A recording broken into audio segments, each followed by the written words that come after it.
Mike. Toronto. VK on the beat. Check. I'm in Toronto where you wanna get the city love. I'm from Toronto where you wanna get the city love. I'm in Toronto like we wanna get the city love. My city love me back for my city love. I'm in Toronto. Welcome to episode 1029 of Toronto Mic'd. Proudly brought to you by Great Lakes Brewery, a fiercely independent craft brewery who believes in supporting communities, good times, and brewing amazing beer. Order online for free local home delivery in the GTA. StickerU.com. Create custom stickers, labels, tattoos, and decals for your home and your business. Palma Pasta. Enjoy the taste of fresh, homemade Italian pasta and entrees from Palma Pasta in Mississauga and Oakville. Ridley Funeral Home. Pillars of the community since 1921. And Canna Cabana. The lowest prices on cannabis guaranteed. Over 100 stores across the country. Learn more at cannacabana.com. Joining me this week to recap the month that was March 2022 is 1236's own Marc Weisblott. Mike, 2 years, the 2-year anniversary of our first Zoom episode when we were all ordered to stay at home. I have absolutely no memory of recording any of that. I think you're hearing that a lot here 2 years after the fact. Shout out to Norm Wilner. Same goes for me. What was it like to be ordered to stay home through the spring of 2020? Wondering when the day would come we would end up in the pandemic's final act. And I arrive here in your basement April 7th, 2022, with just one question, Mike. Here today, recording the show. Are you going to give it to me, or am I going to give it to you? Can I choose option 3, that neither of us give it to either of us? Let's review the evidence, Mike. This week, I haven't been feeling in tip-top shape. See, this scares me. I've been experiencing a bit of a cold, but I attribute it to the fact that I was frolicking in the sunshine over the weekend on a Weisblott. on a sunny day in a spring How jacket. come you didn't tell me this even though before it you was came in the cold backyard? outside? I mean, I think if I knew you had cold-like symptoms, I would say don't visit. Like, I feel like you should have disclosed this before you came in the door. But Mike, on the other side, you have been a hyper-social fellow. Absolutely, I saw sure. you hanging out at the headquarters of Twitter Canada That's without wearing a mask. That's true, no mask. You go by there, what? They give you a free lunch? I got a free lunch, yeah. Yep, that happened. You get the red carpet rolled out for you by Apparently, Cam Gordon from the show Toast. I was the first comms guest at the Twitter Canada HQ in 2 years. Me. That was me. I know you've been rolling around town on Toronto Mike's bike. I was at Jack Astor's, and we'll speak more about this in the memorial segment sponsored by Ridley Funeral Home. But I was at Jack Astor with some FOTMs this past weekend. All of this to say, spring is here, Mike, and you've been living your life. Yes, but here it is. But it's me who's been in more isolation in the past week, waiting to come here on a Thursday afternoon. I'm just warning you in advance that there's always a chance that either you or me might be contagious. Yes, but and listen, let me talk for a minute. Let me talk for a minute. Episode after it's over. But Weisblott, this is what I don't understand. I have no symptoms. I feel great. No one in the house has symptoms. Everyone's feeling great. You just disclosed to me and to the listenership that you feel symptoms. This is the rule. If you feel symptoms, We don't record indoors. But I'm convinced I do not have these symptoms. But based on what have you done a test? COVID-19. Okay. I've got no time for a test at all. Is this going to be the shortest 1236 episode I'm ever? just still. Is this going to be the one where you throw me out of here? I'm like Chris Rock. I'm Is this processing. even more of a revelation when Ben Rayner went in your backyard last year Right. and disclosed to you and Cam that he was suspicious Right. about getting the second shot? And he had no symptoms, and we were outdoors. See, this is the thing. If I knew you had any symptom at all, I would have set this up in the backyard. I honestly didn't. And we are going to do the show, I suppose, but this is very, if I may, off the top, disappointing that you came into this basement with symptoms. And what I'm saying, Mike, is I am more suspicious of you. I know. Because you're the one who has been in contact with more people who were capable of spreading it around. But right? you have the symptoms. It's that time of the year. The wastewater data that I keep reading about on Twitter. You notice on Twitter, the place where people hang out who always want to be proven right. And the smugness of social media, we've seen it shift over the years, right? First, it was a bunch of tech bros. Then the marketing people, the journalists got involved, the celebrities, the sports figures, the politicians. And these days, when I go on Twitter, all I see are people hectoring one another for not wearing a mask. We should have stayed longer in lockdown. Ontario should have somehow been the exception to the worldwide rule of obeying the rules. Meanwhile, your previous guest, the FOTM, Stephen Del Duca, holds a maskless rally in a cramped hotel basement, which is the sort of thing they do to make it look like there's a big crowd in there, right? And he caught a lot of flack.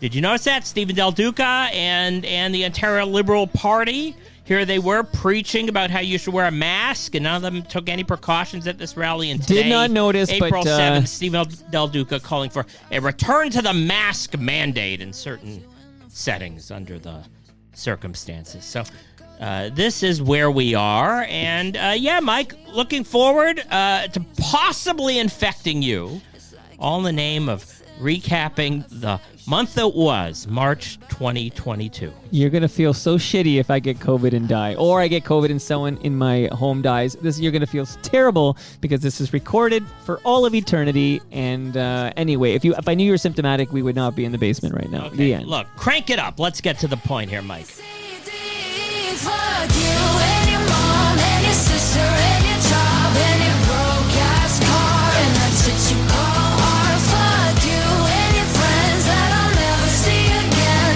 Everybody but your dog, you can all fuck off. Na na na na na na na na.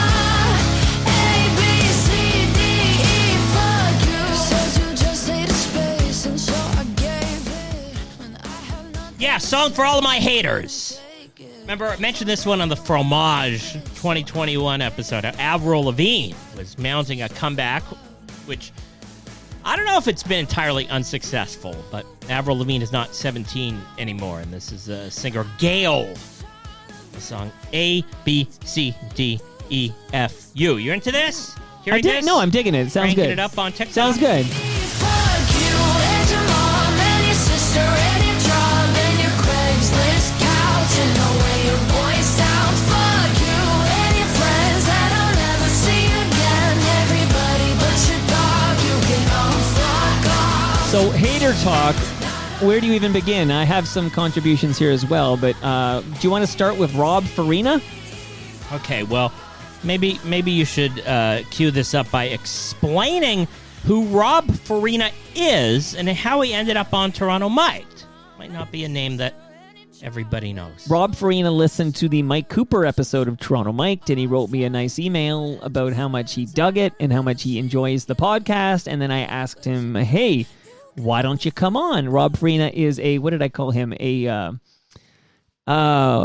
What's the term I was using for him? He is a radio executive. He's a kind of an experienced radio exec. Yeah, a lot of experience, but currently between jobs. Sure, he's between jobs. He did some iHeartMedia stuff recently. And that yet didn't left work out. already He had a bad experience a about huge media. legacy, like a lot of people Sure. on the radio in Toronto today who were set up in their positions by Rob Farina, including Darren B. Lamb. And the mystery of Darren B. Lamb goes on because you ask everybody who was ever associated with this Toronto radio announcer in his career what happened to him at CHFI. And does no one have an answer they will say on the mic? Do you think maybe they're concealing something from you, or that people genuinely do not know? No, they're being careful what they say on the mic, of course. Usually when we stop recording, I get the entire story. But yeah, I'm just waiting for someone to say something on the public record. But yeah, that happened. I guess you're referring to the Daryl Henry episode of Toronto Mike, because I asked him earlier this week.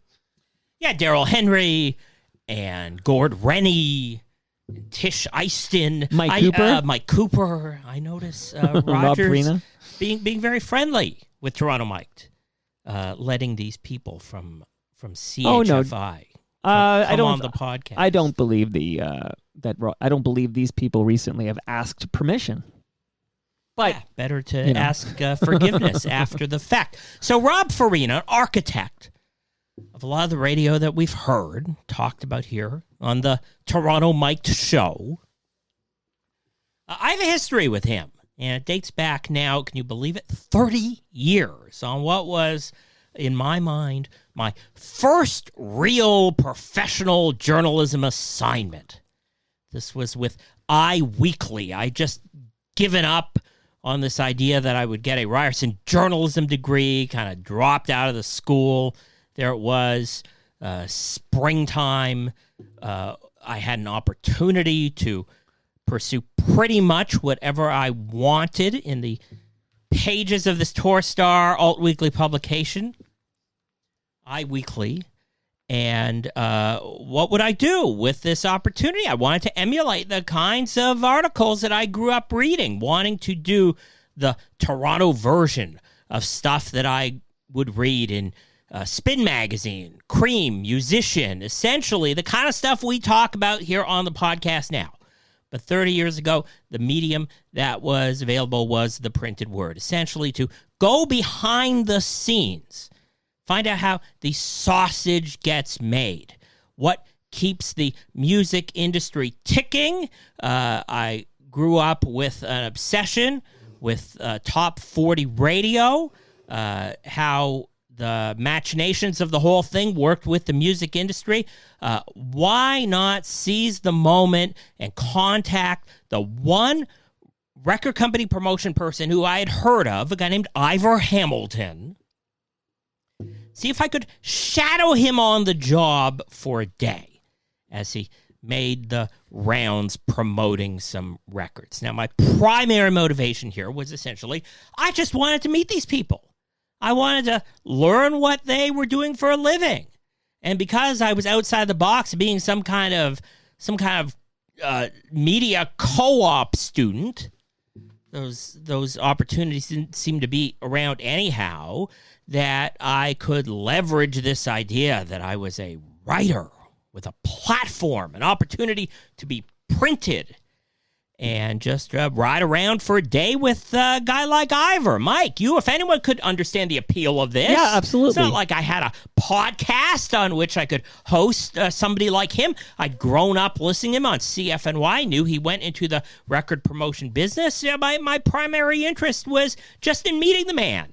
Find out what it was like. Tell him that I grew up listening to him. I always enjoyed what he did. I wanted to see what he was up to in his new career. And by virtue of the fact that people had heard of him, on a certain level, he was a Toronto celebrity who was now working behind the scenes. It seemed like a good enough idea for a puff piece to run in a Toronto City magazine. And that's where my problems started. Because in the course of reporting this article, I encountered a man who was working at 680 CFTR, a young assistant program director, a music director, whatever his position was, a guy named Rob Farina. And once again, it was a thrill to meet somebody in a role like this, the kind of job that I grew up, if not dreaming of doing myself, at least having a chance to hang with the personalities behind the scenes. And at that point in time, the way I could do it was by writing these stories. And Rob Farina struck me as entertaining, snarky kind of character. When me and Ivor rolled into his office, I thought, hey, I really like this guy. I want to follow up with him and find out if CFTR added the records to the rotation that Ivor was pitching him on behalf of Polygram Records. Well, I was looking for snarky comments. I was trying to find a fellow traveler. I was excited about the idea that this guy would be candid in what he had to say. And he made a remark to me that was tremendously entertaining. As far as I was concerned, this was going to be the highlight of the article, but it wasn't going to be a headline. It wasn't the main feature of what I was writing about. But here we are 30 years later. It turns out it's the only thing that anybody remembers. And the only person who remembers it is Rob Farina. Okay, what was the headline?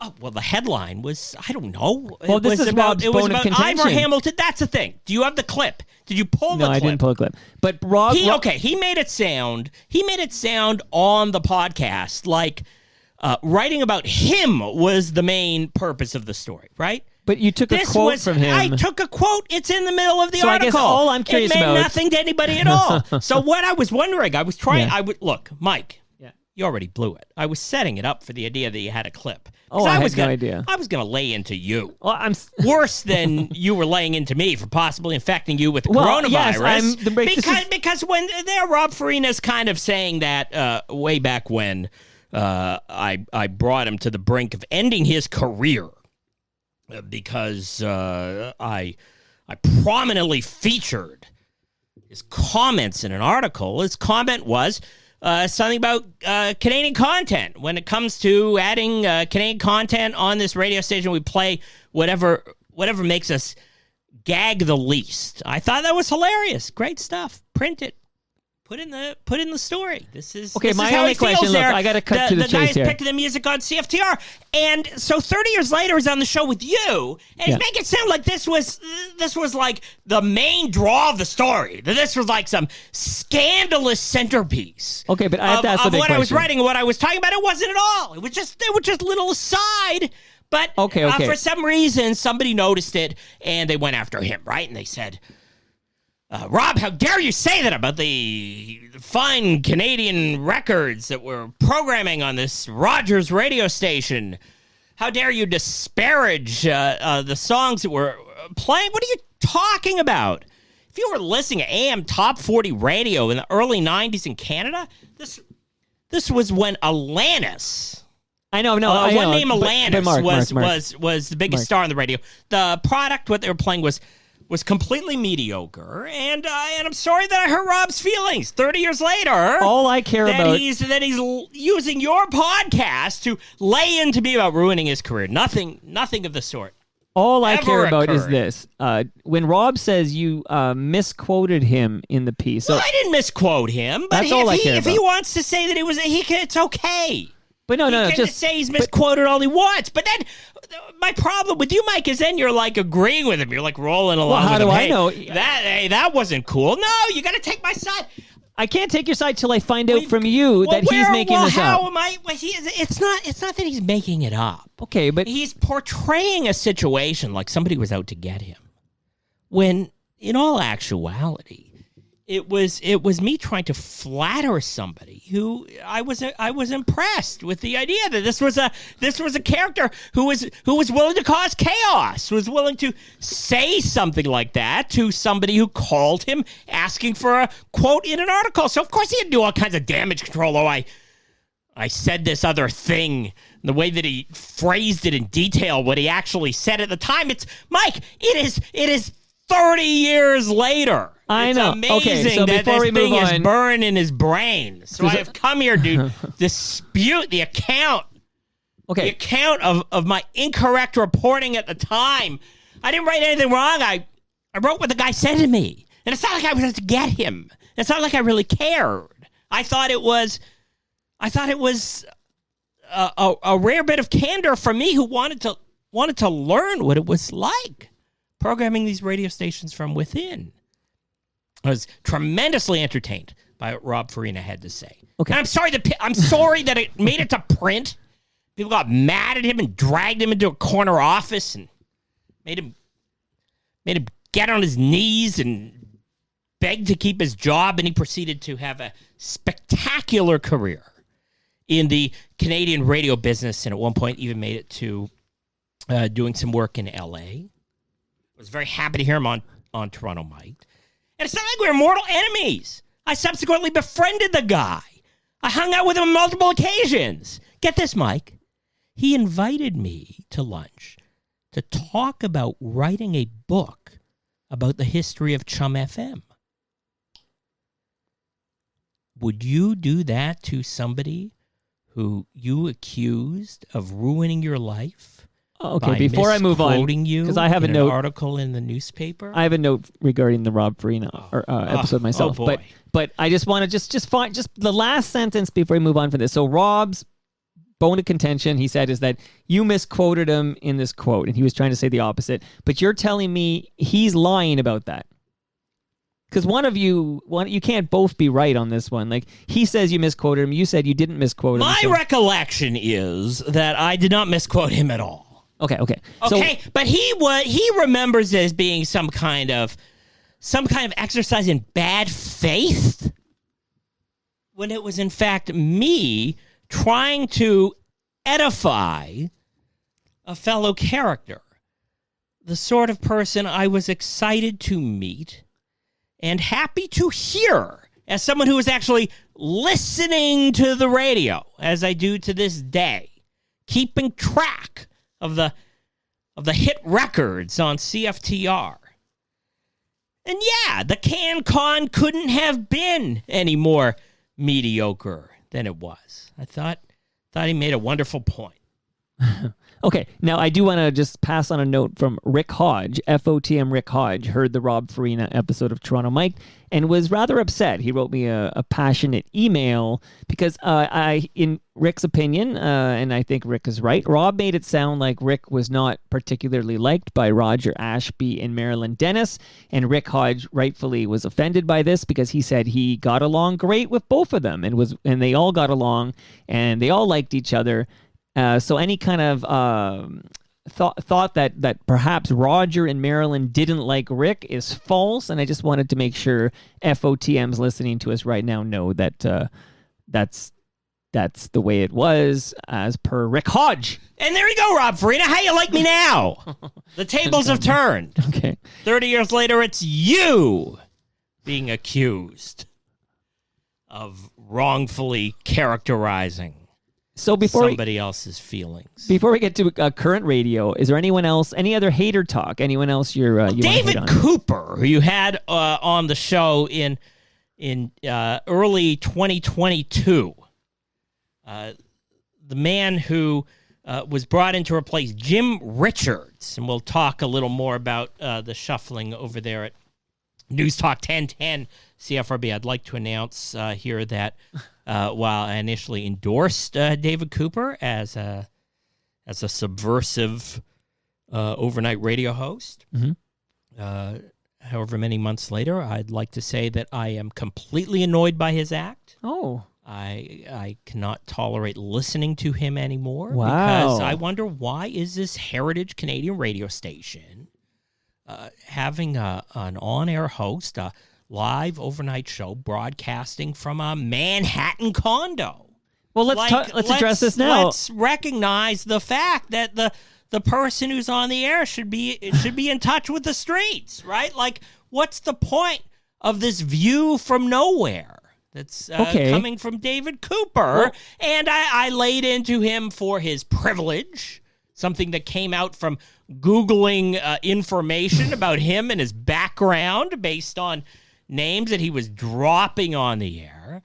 And I'm throwing it down here. David Cooper, you gotta get back to Toronto. I don't feel you deserve this job anymore. Well, let's talk about it now while we're talking David Cooper, that there is a big announcement at 10:10, News Talk 10:10. There's a new afternoon drive. So I suppose, I almost called him Mike Richards. Jim Richards, not Mike Richards. Jim Richards was doing the afternoon drive after Ryan Doyle was let go, and then Mad Dog, Jay Michaels, went to Montreal. He got a gig in Montreal. So we had Jim Richards on afternoon drive, and David Cooper was doing overnights. But now FOTM Scott MacArthur, and Reshmi Nair, am I saying the last name right? Nair? I believe so. Reshmi Nair, yeah. Reshmi Nair, who I see her on, as she's very the good. new afternoon drive. Right. Afternoon drive So hosts does that on mean News Talk 1010. So what does that mean for Jim Richards? Does he go back overnight? And, these are like proven talents there in the organization. Reshmi Nair was originally hired to do the CTV newscast on Quibi. Remember the Quibi? Of course I do. Quibi smartphone. Yeah, and lately she's been on CP24. Transform Hollywood. Right. She was already around then, hired by Bell Media. Before that, she was working her way up at the CBC. Mm-hmm. And Scott MacArthur, FOTM, Scott MacArthur, one of the hundreds of former Fan 590 morning show hosts, right, also has a history there at the station because Bell Media, TSN 1050, that's where he was employed before. Now the two frequencies have the same program director, Jeff McDonald. And this was already then a relationship that was established and an easy call to make. And Scotty Mac is now on the air in Afternoon Drive starting April 11th. Which is Monday. What happens to Jim Richards? Well, I don't think Jim was having the greatest time. Kind of condemned to do this broadcasting at home, first in overnights and then the daytime. Throwing him in first with Mad Dog after the disappearance of Ryan Doyle, and then with various co-hosts on his own. And once again, I don't think this idea of doing remote broadcasting, while absolutely deemed essential, I guess by Bell Media at the beginning of the pandemic, don't allow anybody in the studio in the same room together. Look at us now, Mike, 2 years later, here in your basement. Don't possibly remind me. Spreading the virus around. Don't remind me. And you hear a lot of Jim Richards struggling through a situation that he was put into, trying to figure out hang on to his job. I don't know what happens next to Jim. Does he go back to that overnight show, which he vocally despised? Is it a constructive dismissal situation taking shape here? Will they still find room for Jim within the Bell Media paradigm? But yeah, this whole thing of having live and local talk radio, which has been boulderized at Bell Media. A lot less of it going on than there was before. Weekend mornings. The morning show host, Dave Trafford, weekend host, he stepped aside. Did you know he's Bob Willette's podcasting business? Bob Willette's, I want to get it right, Bob Willette's sister-in-law's father-in-law. Dave Trafford stepped aside, and they replaced him with a simulcast of the CP24 morning breakfast show, right? And you hear it for 1 week, maybe a month. You think, oh, this must be a temporary measure until they find the new host. And it's like, come on. It's 2022. There is no new host. This is the plan, just to have the computer program to flick over to the TV simulcast. Let them handle it from here. But yeah, no more. Listen, if we're going to take this AM talk radio seriously, if it's going to have any life up against podcasting, any reason to exist, you have to have people in the studio, right? Like if you own this property at the corner of of Queen and John, the former headquarters of City TV and Much Music, which, by the way, quote unquote, temporarily vacating the premises. You saw that piece of news. Do you think they're ever coming back? I would guess not. They're building the Ontario line, and it's going to disrupt the flow of traffic, that legendary part of Queen Street West. Why would they move out, construct a bunch of studios elsewhere, and then come back in, right? Like, that's the end of it. Welcome to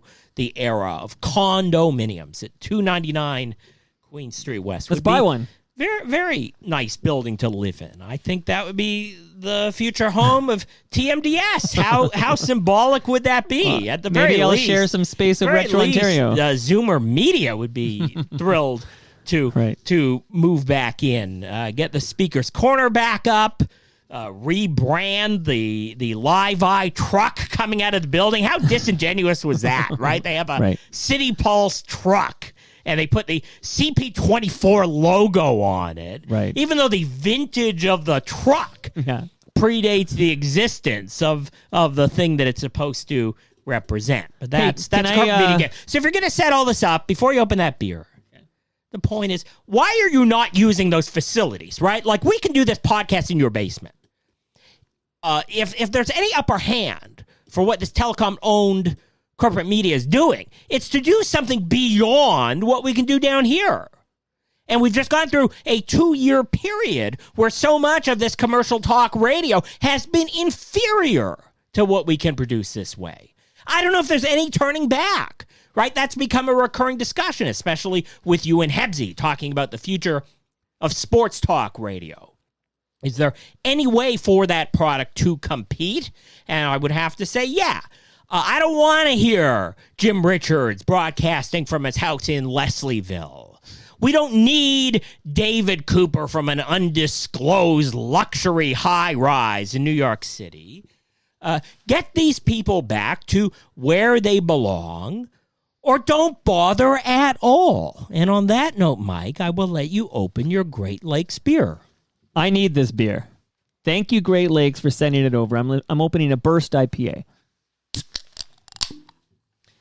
Okay, I gotta work with what I got. Well, what do you want? Because I have an octopus upstairs in the fridge. If you need look at you with your Smart Serve certification. That's right. So you let me know. I could run upstairs and get you an octopus. But that's a good beer. The beer was free. I'm gonna take what I can get. Canuck Pale Ale for Mr. Weisblott, which is a great beer. Absolutely, that's their staple, man. Hey, if you want to do more radio, or do you want to hate on anyone else, or are they one and the same? Like, did you want to hate on Eric Alper? Waiting for you to ask Mike Wilner the annual question. What do I do for a living? I felt like we'd been there, done that, bought the T-shirt. So I think you would have gotten a different answer after 6 years? No. I think he's consistent. He doesn't really remember you, but he's happy to hear that you went to the same school. He remembers me. Okay, we went to the same school. I would see him in CIUT at 91 St. George Street at the radio station. He talked about some of his memories of that. Yeah, and it's a good chat. This is barely yesterday. Speak sports at all, but I listened to Mike Wilner, and looking forward to you doing the Jays Talk phone-in reenactment. It's going to happen this summer.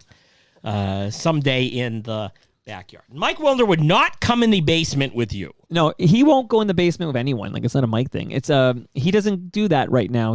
So it was outdoors or bust because we didn't want to do it on Zoom. So I was happy to do it in the backyard. And if you had given me any hint that you had any cough of any nature, we would be in the backyard right now. And I'm still a little pissed at you. Right. I'm a little pissed. So I'm trying to. I'm monitoring you for symptoms, and I don't hear any, or like, you don't have a fever or anything. What are your symptoms? I'm getting paranoid now. I don't know. We haven't had to use the cough button here. Okay, no cough. Not that I would know where to find it. FOTM Eric Alper. It's right there. You can't reach it. FOTM Eric Alper.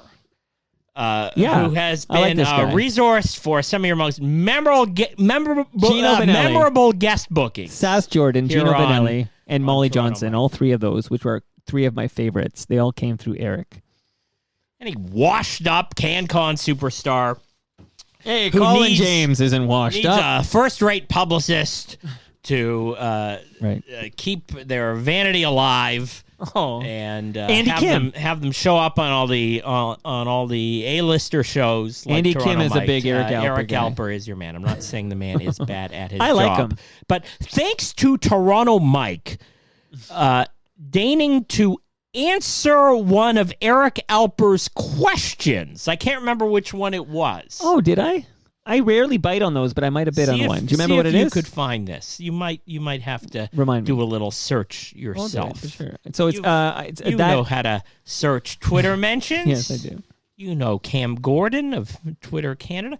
Thanks to the fact that there was a shout out to that Eric Alper by Toronto Mike. I learned the most devastating news of all. Eric Alper has blocked the 1236 account on Twitter.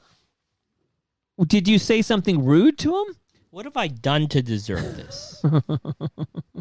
At the beginning of the year 2022, there was a piece that ran in the National Post. It was something like, what the most prominent Canadian celebrities that we're able to speak to, what are their New Year's resolutions or their predictions for the year ahead, or what are their hopes and dreams for You're a disruptor, Canada? Mark. Listen, you're like a bull in a china Being shop. as literate as I am in tracing the origins of Toronto Mike podcast guests, some of whom were in that feature on that list.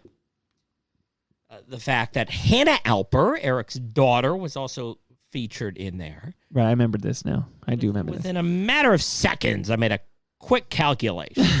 Yeah. Oh, Biff Naked. She's also an Eric. All the Canadian celebrities highlighted here for this National Post media newspaper feature. Every single one of them has a publicist named Eric Alper. And this offended you. Why? I just need to understand. This is Eric doing a hell of a job for his client. Said it offended me. Because you must have mentioned it in reply in Twitter, and he said "fuck this guy" and he blocked you. Is that what happened? He must have noticed it because Jesse Brown All right. referenced it, gave me credit on the Canada Land podcast. He's like, "Fuck this guy." I'm trying to make a living Eric here. is a publicist. He's doing what publicists do. If he figured out how to place a big, fluffy New Year's feature story, right? A time of year when nobody wanted to work on anything else, and he knows how to get that in all the newspapers, right, from coast to coast to coast. As far as I'm concerned, that's worth giving the guy a high five.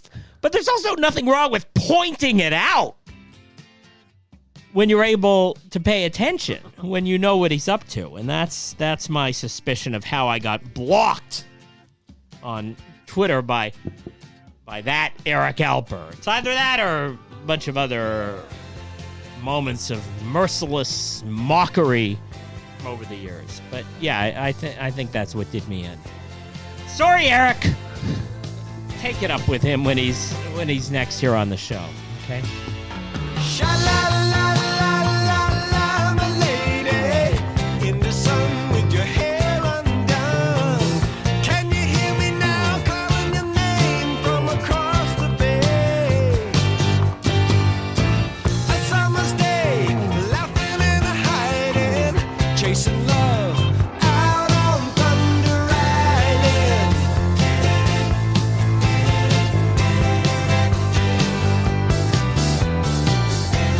Okay, so you've soured on David Cooper, but have you soured on your favorite radio station, Today 93.5? Yeah, this song is by request from Toronto Mike, because when I was extolling the virtues of this new format that replaced the flow, I mentioned part of the novelty of this station.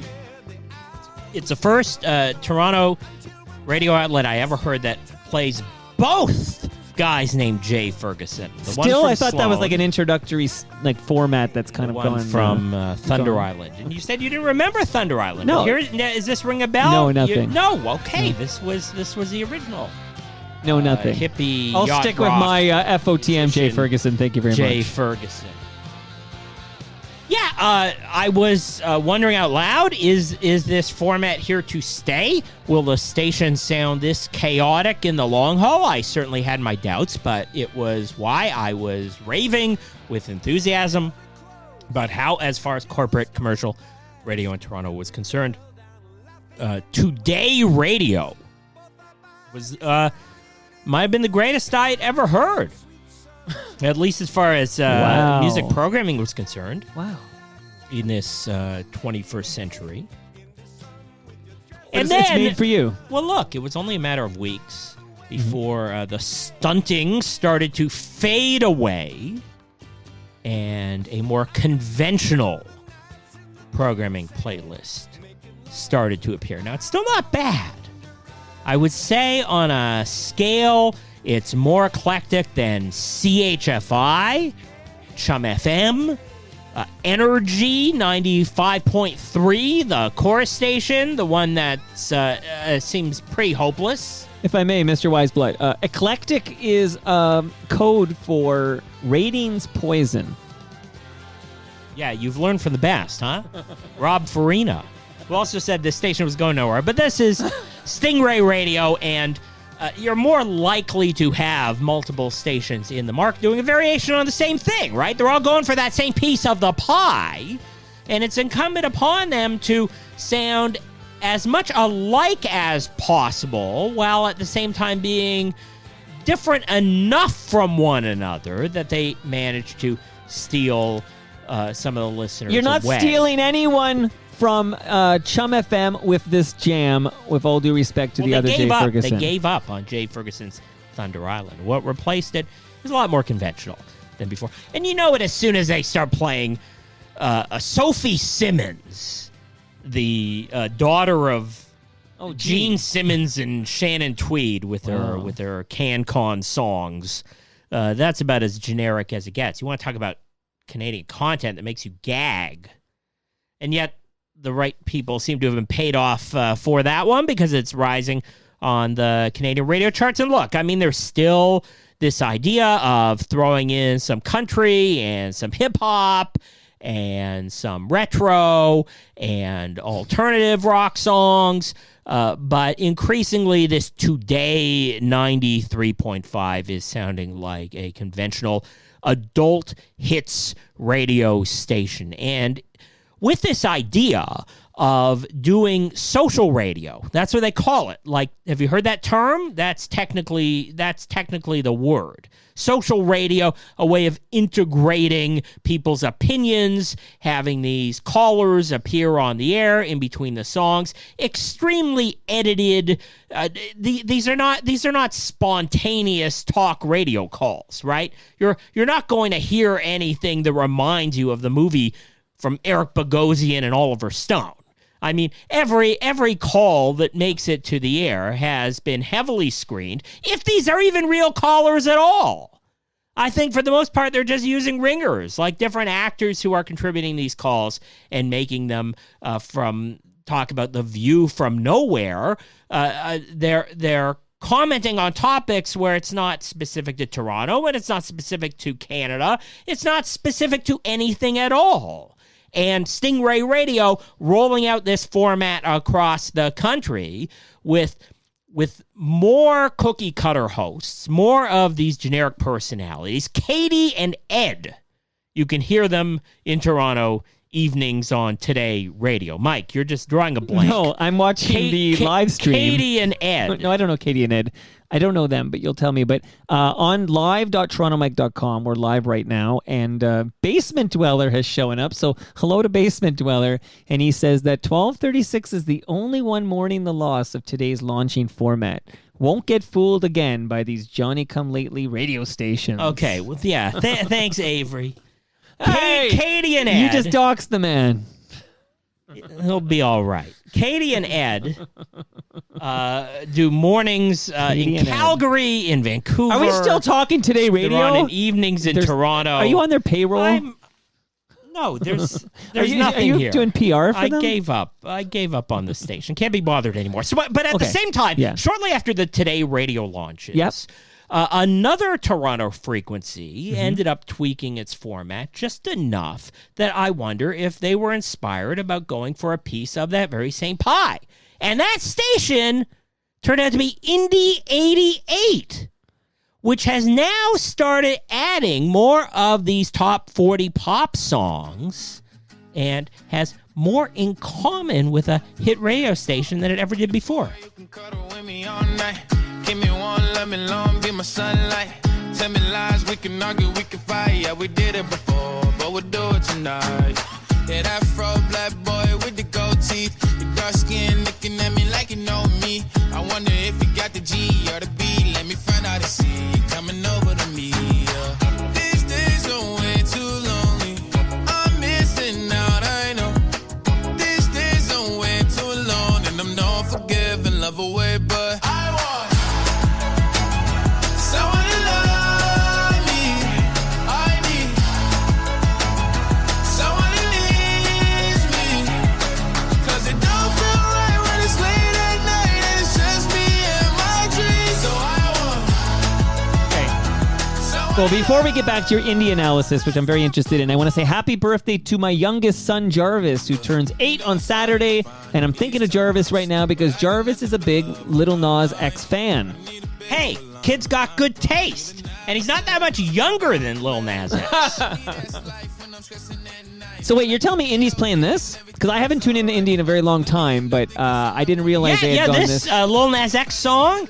I guess everybody can agree on it. Seems to fit into every kind of radio format. It's kind of like Circles by Post Malone. Yeah, like, good, right? Good example. Fits with everything. Right. The entire spectrum. Like Hey Ya was formats. played by every station in the city. And, I'm scanning the playlist, and I saw back-to-back Lil Nas X and Start Shopping by Dinosaur Jr., and it was on at like 4:34 in the morning That or man something. bikes, Indie so 88, and he bikes. I was thinking, I wish I was awake to hear that. But why don't you just go to Spotify and build your juxtaposition, playlist? I'm telling you, Mike, it is not the same, okay? Okay. I will listen to 6, 8, 12 hours in a row of radio just to hear those moments of music scheduling bliss. Okay, but no one has that kind of time. Present company accepted. But it's wonderful when it happens. Okay. And that's why I do put this stuff Okay. on Twitter, because look, respect to the characters that realize that this was something clever to put those juxtapositions out there, even if it is in the middle of the night, even if nobody is listening at all.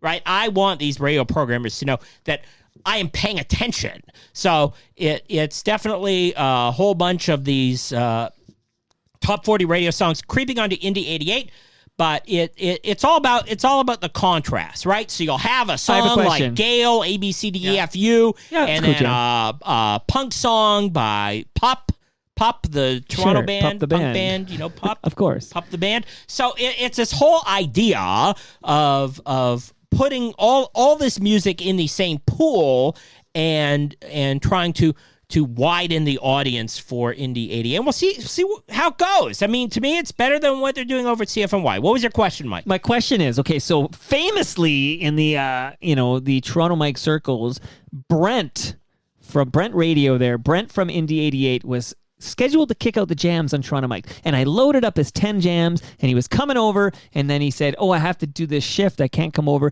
And then he completely fucking ghosted me. And it's the only time somebody had jams sent in, loaded up, and never, ever came to kick them out. Mike, you could have put his career on the fast track. Well, I have a question. The day might have arrived for Brent sooner than it did to become a radio morning show host. The 3 questions I've been asked in Toronto radio over the last few months the most is, one is, what happened to Brian Doyle? That's number 1. Number 2 is now happening. Where the fuck is Jim Richards? Is he on overnights or is he gone? And then the third one is, what happened to Matt? What happened to Matt at Indie 88? He was on the morning show. Matt Hart. And I think he's our kind of guy. Right? He's like a Gen Xer who's obsessively literate in all these pop culture topics. And I know that because I heard him on Indie 88 for close to a decade, where he was this morning show sidekick and co-host, and he survived multiple incarnations of this morning show. They went through a whole bunch of hosts. Right. It started with what was Raina. it? Brian and Candace, people who sounded much better suited Okay. to mainstream commercial radio, where they both were before and after. There was Matt Hart riding along. He would do his what's the word music nerd? He was of the same genre, I would say, as Dave Bookman, as far as his aesthetic on the radio. That, to me, was the draw of Matt Hart, and he was later on with Raina, and then Josie Dye. Josie Carlin. You know Carlin? You keep Carlin, referencing Carlin. Because Carlin is engaged to marry Joe from T.O.'s cousin, Danny, and that's not the only link, because Danny used to work at Great Lakes Brewery, so I would see Danny Sini working at GLB, and then Joe would be like, that's my cousin, and it's like, whoa, and then she ends up in, like, I don't know when they're getting married, but they're engaged, I think, Danny and Carlin. You see, to anybody else has an amazingly uninteresting anecdote. Yeah, but it's shorter. Your fucking anecdotes take longer. In the world of FOTMs, that counts as a fun fact. Joe Cini was my very first best friend. We were best friends in junior kindergarten. That's like you and Wilner. You're going to have to make me a flow chart about how this relates to the co-host of the It relates to Indie Carlin. 88 morning Why show. did Matt leave the show? Did he get so fired? Matt Hart got the heave-ho. But why? To make room for Brent, or did he do something? I think he might be considered too old for the room. That Really? They're trying to find this new audience, What is he, this 35? younger demographic. He's way younger than Josie. More like mid-40s. Okay, well, way younger than Josie, right? Josie, because Josie's older than. But maybe Josie's about your age. They needed more of that millennial energy on the radio morning show. Brent. That's what I chalk up the addition of Brent to. He does this back and forth bro thing with Carlin. Okay. They had a podcast going on for a while. I might have been the only listener. I didn't even know about this. I've been very entertained by Brent on the Indie 88 Saturday night show, which I think he programs himself. Okay. But he comes on every 20 minutes, tell you that this is pre-recorded because I'm not giving up my Saturday nights. Dude! Yeah. You don't give that away. That's authenticity. But this is the thing. I think it's taking away from my enthusiasm as a listener. I want to at least believe that this guy loves his job enough that he's willing to come in on the weekend and not just rely on the voice tracking like so much of the other canned radio out there. What was your question? My question is, and I don't know if you'll have the answer, but you might have an educated guess. If you're second banana on a smaller radio outfit like Indie 88, like you're not Josie, who's the headliner of that morning show, who got recruited from CFNY. Let's say you're Carlin. What kind of scratch? Like what kind of money do you make with a role like that in? Well, I know for a fact that Brent. Yes. The man who stood you up, 3-4 years ago? I'll never forget still loaded Brent. up his Brent. jams? I'll never forget Brent. Brent has just turned 30, which sounds about right. Okay.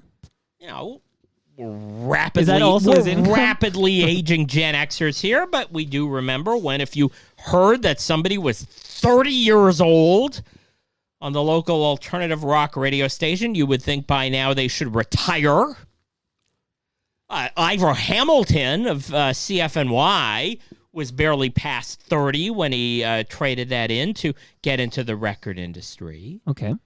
But he was never, 30-year-old Brent spot. now has this more prominent role on the radio, and it's great for him. But in the process, they sacrificed Matt Hart, who might have a good story to tell then of hanging out at bring him over. Indie 88.1 for its first 8.5 years. And look, nothing can replace Dave Bookman.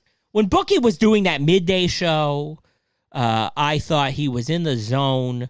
Of course, tragic that he died in the prime of his career, as far as I was concerned, that he was able to do that banter in between the songs on the radio and in a position where he was respected for his role. on episode 1021, where you talked about CFNY. Dropping the bomb was the fact that Dean Blundell used to march into the program director's office, and Alan Cross was the program director at the time, and demand that Dave Bookman be taken off the air.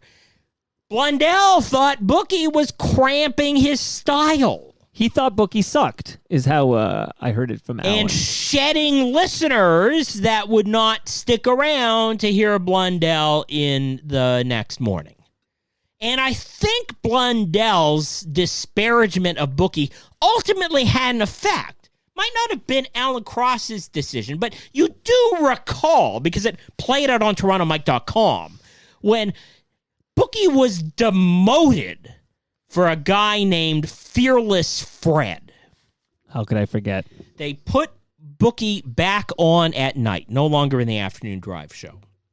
Do you think now, given the evidence, that in fact Dean Blundell was responsible for that move being made? I think that's entirely possible. And I remember when I recorded episode 1021, which all listeners right now should make sure they listen to, because I'm very proud of it. I do know the reaction to from Fred Patterson to hearing this news about Blundell and Bookie was quite something too. He was shocked. Anyone, forget about Bookie or anybody would go into a program director's office and demand that someone in another spot. Yeah, and here I thought Humble Howard was full of himself. Right. Being careful, Mike, not to attribute that viewpoint to you. No, I was on the Humble and Fred show. I was on their program this morning. Absolutely. You can keep those emotions to yourself. But Humble Howard would go and do his morning show, Humble and Fred. They'd punch out. They didn't care what was going on in the state the rest of the day. Right. Whereas Dean Blundell was obsessed with the idea that speaking of Dave Bookman was cramping his style. Speaking of Dean Blundell, his network is going to be bringing us a new podcast from Maureen Holloway and Wendy Mesley. What do you know about this? Why is this podcast associated with Dean Blundell? What is the upside of Maureen Holloway and Wendy Mesley getting involved with Dean Blundell and his network of no-names? Is the idea here that they figure that he knows something that they don't? Because I look at the Dean Blundell podcast network and I see people who fall into two categories. I'm listening. People who are too young to deserve to be paid, and people who are too old and established, retired, having had successful enough careers, too old to ask for any money at all. And look, a lot of 21st century media businesses have been built on this principle. But TMDS doesn't play that game. I don't see people passing through here on the premise that you're making promises like, okay, you'll get paid if the day comes that the money rolls in. Me and you, Mike, have both been through this experience enough before, where people are, inviting you to do something on spec. Yep. And it's kind of like, well, how could this person be lying to me? We have spent countless hours discussing with one another all these bad actors and scam artists out there who will tell you you're going to be paid and not come through in the end. And after you have these conversations with people, you assume, okay, this person is of the highest ethical caliber. They will not let me down. Mike, I regret to inform you that a lot of the times they end up not paying you in the end. I'm not saying the Dean Blundell Podcast Network operates on those principles. But when I see Dean himself centering himself in a world where I don't know if it matters if he has any dividends to give to anybody else, because it's a form of vanity media, right? It's young people who want to catch that first break. And it's people who are on the other end of that mountain who want to somehow stay in the game. And perfect for the latter role, I think, are Wendy Mesley and Maureen Holloway, because they were both unceremoniously dismissed from their respective established careers. The Wendy Mesley story is well documented. We've talked about it here on the Toronto Mike podcast. I can't remember. Mike, I do. Did I defend her, or I don't know, but it is important. I was sticking up for the idea that she should be able to make comments in a private meeting. In the right context, In the right context. In an internal meeting But like it that. sounded like it might have been the right context. Yeah, I don't know the full story there. She so just fell into the trap doing this Sunday morning hyper woke talk show, and she wanted to play in this field, and these were the consequences. Well, she for touched her, the for third her rail. thinking. Never touched the third she rail. Thought she was on the right side. But you still in this woke war. Just don't touch that fucking There rail. was no way that anybody would implicate her, right? She was operating in good faith.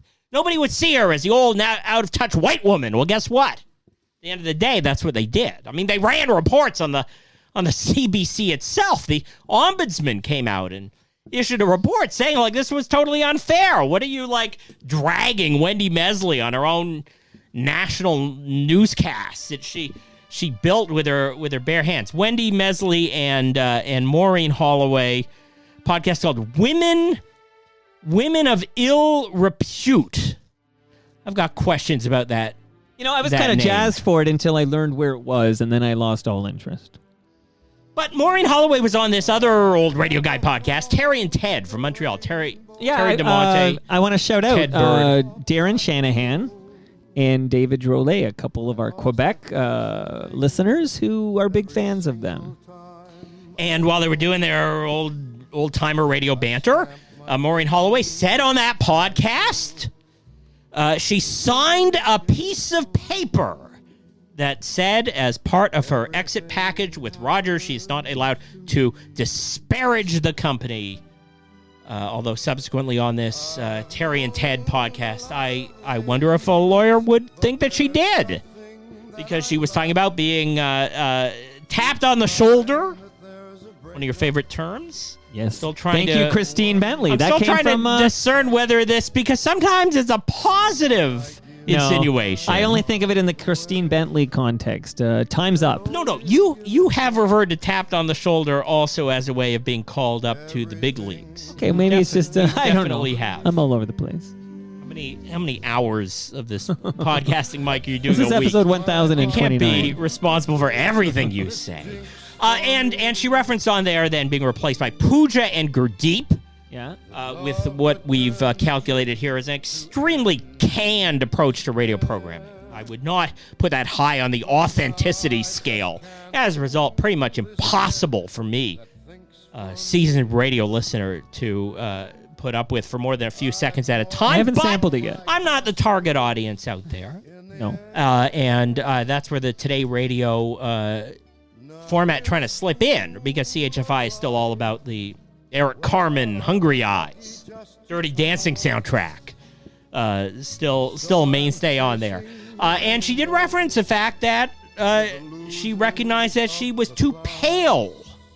That's what Maureen Holloway said. I see. I have not heard this, but that's shocking she'd to say continue, that. So she was basically continue making it in the saying media. she was let go because she wasn't diverse enough. But also realistic about the fact that her time was up, because, as she referenced there on the show, I'm remembering it well enough, when she first got into radio at 99.9 CKFM. Now, keep in mind, I'm the one telling you, I've been listening to Auntie Mo on Toronto radio for her entire career, going back to the mid-'80s. She mentioned on there interviewing Leonard Cohen, and I heard that interview on CKFM. Wow.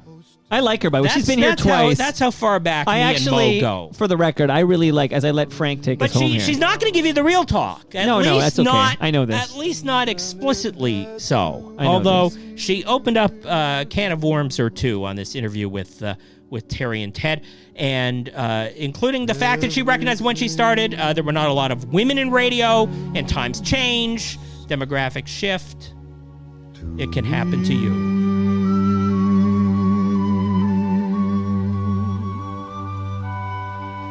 Yeah, this Frank Sinatra song was going to be a lead up. Everything happens to me, because everything has happened to a certain FOTM who was on here a few weeks ago. Let's get into it. Steve Paikin. Yes. And the episode you did, refresh my memory here, with Bruce Frank Dobigan versus Tony. The joke is I did a disclaimer off the top regarding Bruce. When I look back, Bruce Dobigan was kind of going to bat for Tony Bennett. And I did a disclaimer because Bruce has some opinions he expresses very publicly that I passionately disagree with. So I just wanted to let people know, having Bruce on the program to talk about Tony versus Frank does not mean I endorse any of his thoughts on this, that, and the other. It turns out shortly thereafter, I could have done a disclaimer for Paikin. Steve Paikin got into a spot of trouble. Possibly what you might call an ethics violation.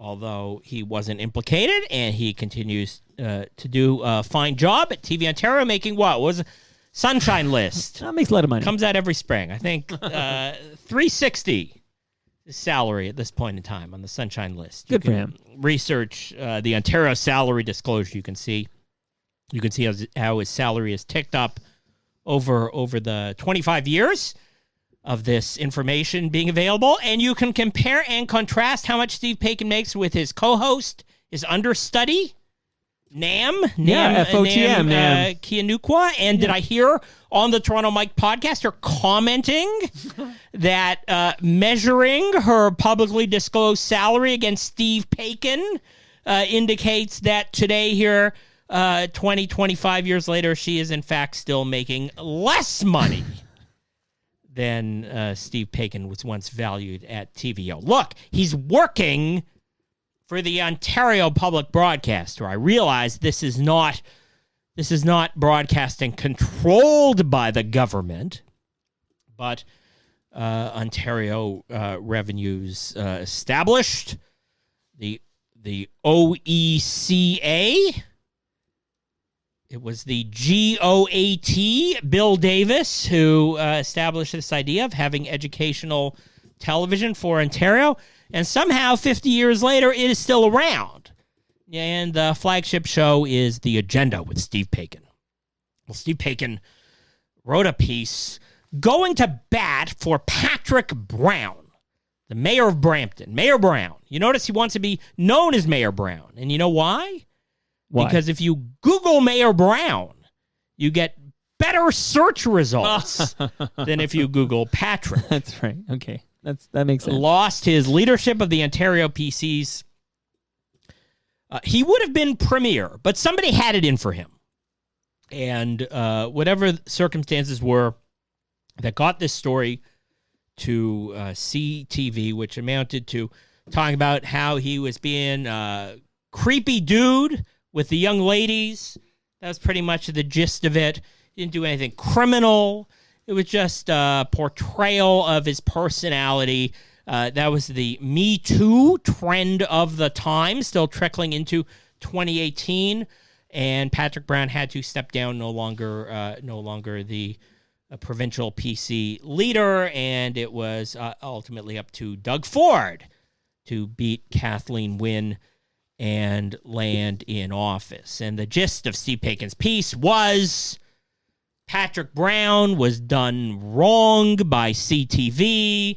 They did not retract the article, but they changed some of the facts in there, like, was this young woman in the article, she was 19 rather than 18.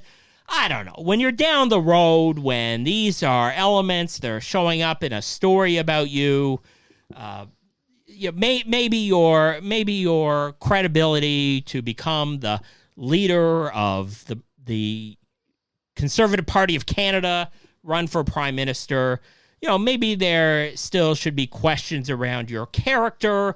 But after a lawsuit and all these years of legal wrangling, Patrick Brown considered himself vindicated by the fact that CTV added a disclaimer that they got some facts wrong in this story. And it was Steve Paikin writing a piece effectively saying that had CTV not gotten these facts wrong, Patrick Brown would have been Premier of Ontario. Well, It turns out that Steve Pakin's wife, a woman named Francesca Grosso, was involved in the writing of a horrible autobiography, Takedown, written by Patrick Brown. I actually read this thing, took it out of the library. Wow. From what I might have guessed based on initially reading it, this was Patrick Brown who just blurted out a bunch of stuff. It was like a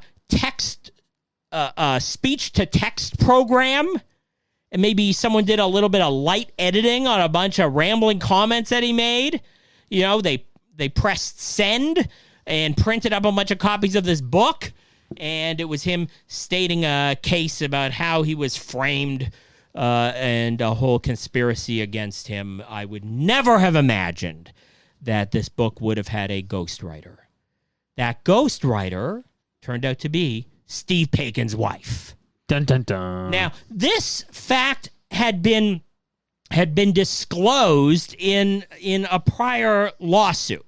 Okay, it was publicly out there, but it was part of an accusation against Patrick Brown. It had never been proven in court that Steve Pakin's wife was involved in writing. Can I ask, do you feel Pakin should have disclosed this in his TVO article defending Patrick Brown? Here's the thing. When it came to light, he said he didn't know that his wife was a ghostwriter. But did he know he was at Patrick Brown's wedding? He knew that his wife worked on the book, but like she was some kind of consultant. Okay. He did not know that her status in putting the book together was as the primary and principal ghostwriter, which itself is an incredible revelation, right? Because how would you not know if you're the host Mark, of a show on Ontario's public broadcaster and your wife is ghostwriting a book from Patrick Brown? How could she keep that a secret from you? Right. And yet this was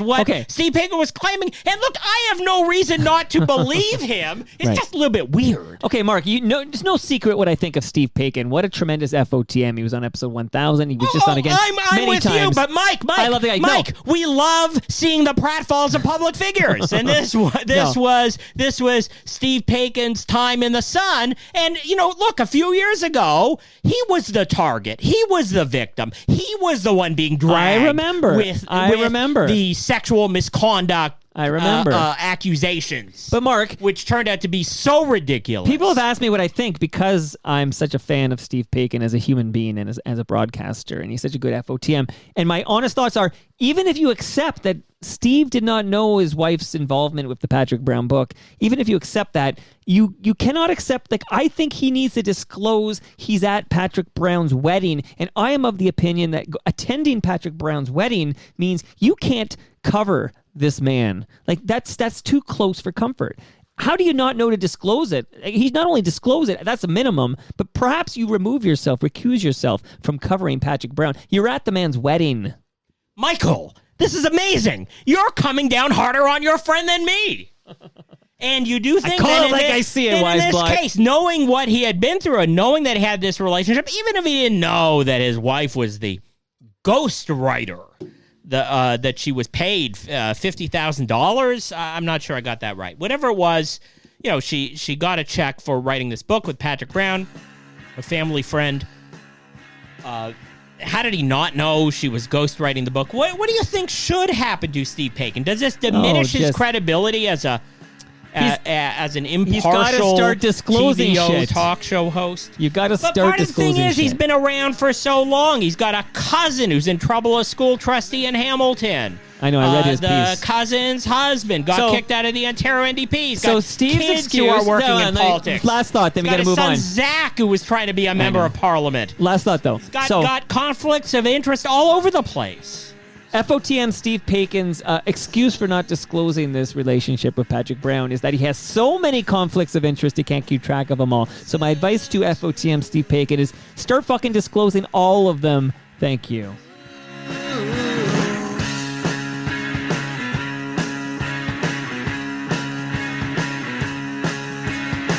Off again to somewhere new. Close the door You know, I don't want to skip over. I realize I'm playing this for Exclaim magazine, which turns 30, but I really need to know what happened with Now magazine. And then to we me, can it's talk all this back. like two sides of the same story, because Exclaim magazine, which started off as like the Queen West indie rock paper in Toronto, ended up being, you know, a slicker kind of national music magazine. Not a lot of personality in the writing there. It's kind of like it's more like a catalog with advertising. You know, it's got some support from different levels of government, although with the federal arts funding, it's important that there is a megaphone out there for people to talk about their projects and what they're up to. And Ian Danzig, former DJ from CKLN, who had this idea for Exclaim, even though iWeekly had already started around that time, big boom, early 90s, desktop publishing. He had this idea to do this paper, and he's still around 30 years later, publishing a monthly magazine distributed all across Canada. I don't know when the last time was you picked up an issue of Exclaim. It's been a long time. Right, originally it wouldn't even have the word on its cover. It would just be those four Like swear words, icons, whatever. avatars. What do you call them? The Emojis? Emojis, the way, yeah, just like a swear word. So shout out to Ian Danzig for hanging around this long. Even if that 30th anniversary issue, not much trace of the history, but there is a reference there. It's like the most influential original artists who charted the history of Exclaim magazine. And the oldest one referenced there's Eric's Trip. That's, I think, the only song I know from that. Halifax, Yeah. Moncton. Definitely East Coast. Maritimes. You did one of those Pandemic Friday. I get my Eric's Trip and Maritimes- Thrush Hermit kind of mixed up Maritimes sometimes. indie rock Right. episodes here. I saw Eric's Trip. With They Jay were- Ferguson, who we talked earlier. They were the opening act for Sonic Youth at Wow. the Masonic Temple. Cool That thing. was their debut show in Toronto. So Eric's Trip, as far back as it goes, as far as the official history of Wow. Exclaim is concerned, but I thought a nice touch in there. Fiona Smythe, legendary Toronto comic artist, they gave her a page to remember what this paper used to be. When I first picked up Exclaim, they didn't have articles about, like, Machine Gun Kelly, but that's what you find in there now. But hey, whatever pays the bills, whoever is picking up these papers, and it's still important that there is some form of arts print media out there. And I wondering if we could say the same. There is no 1236 print edition yet.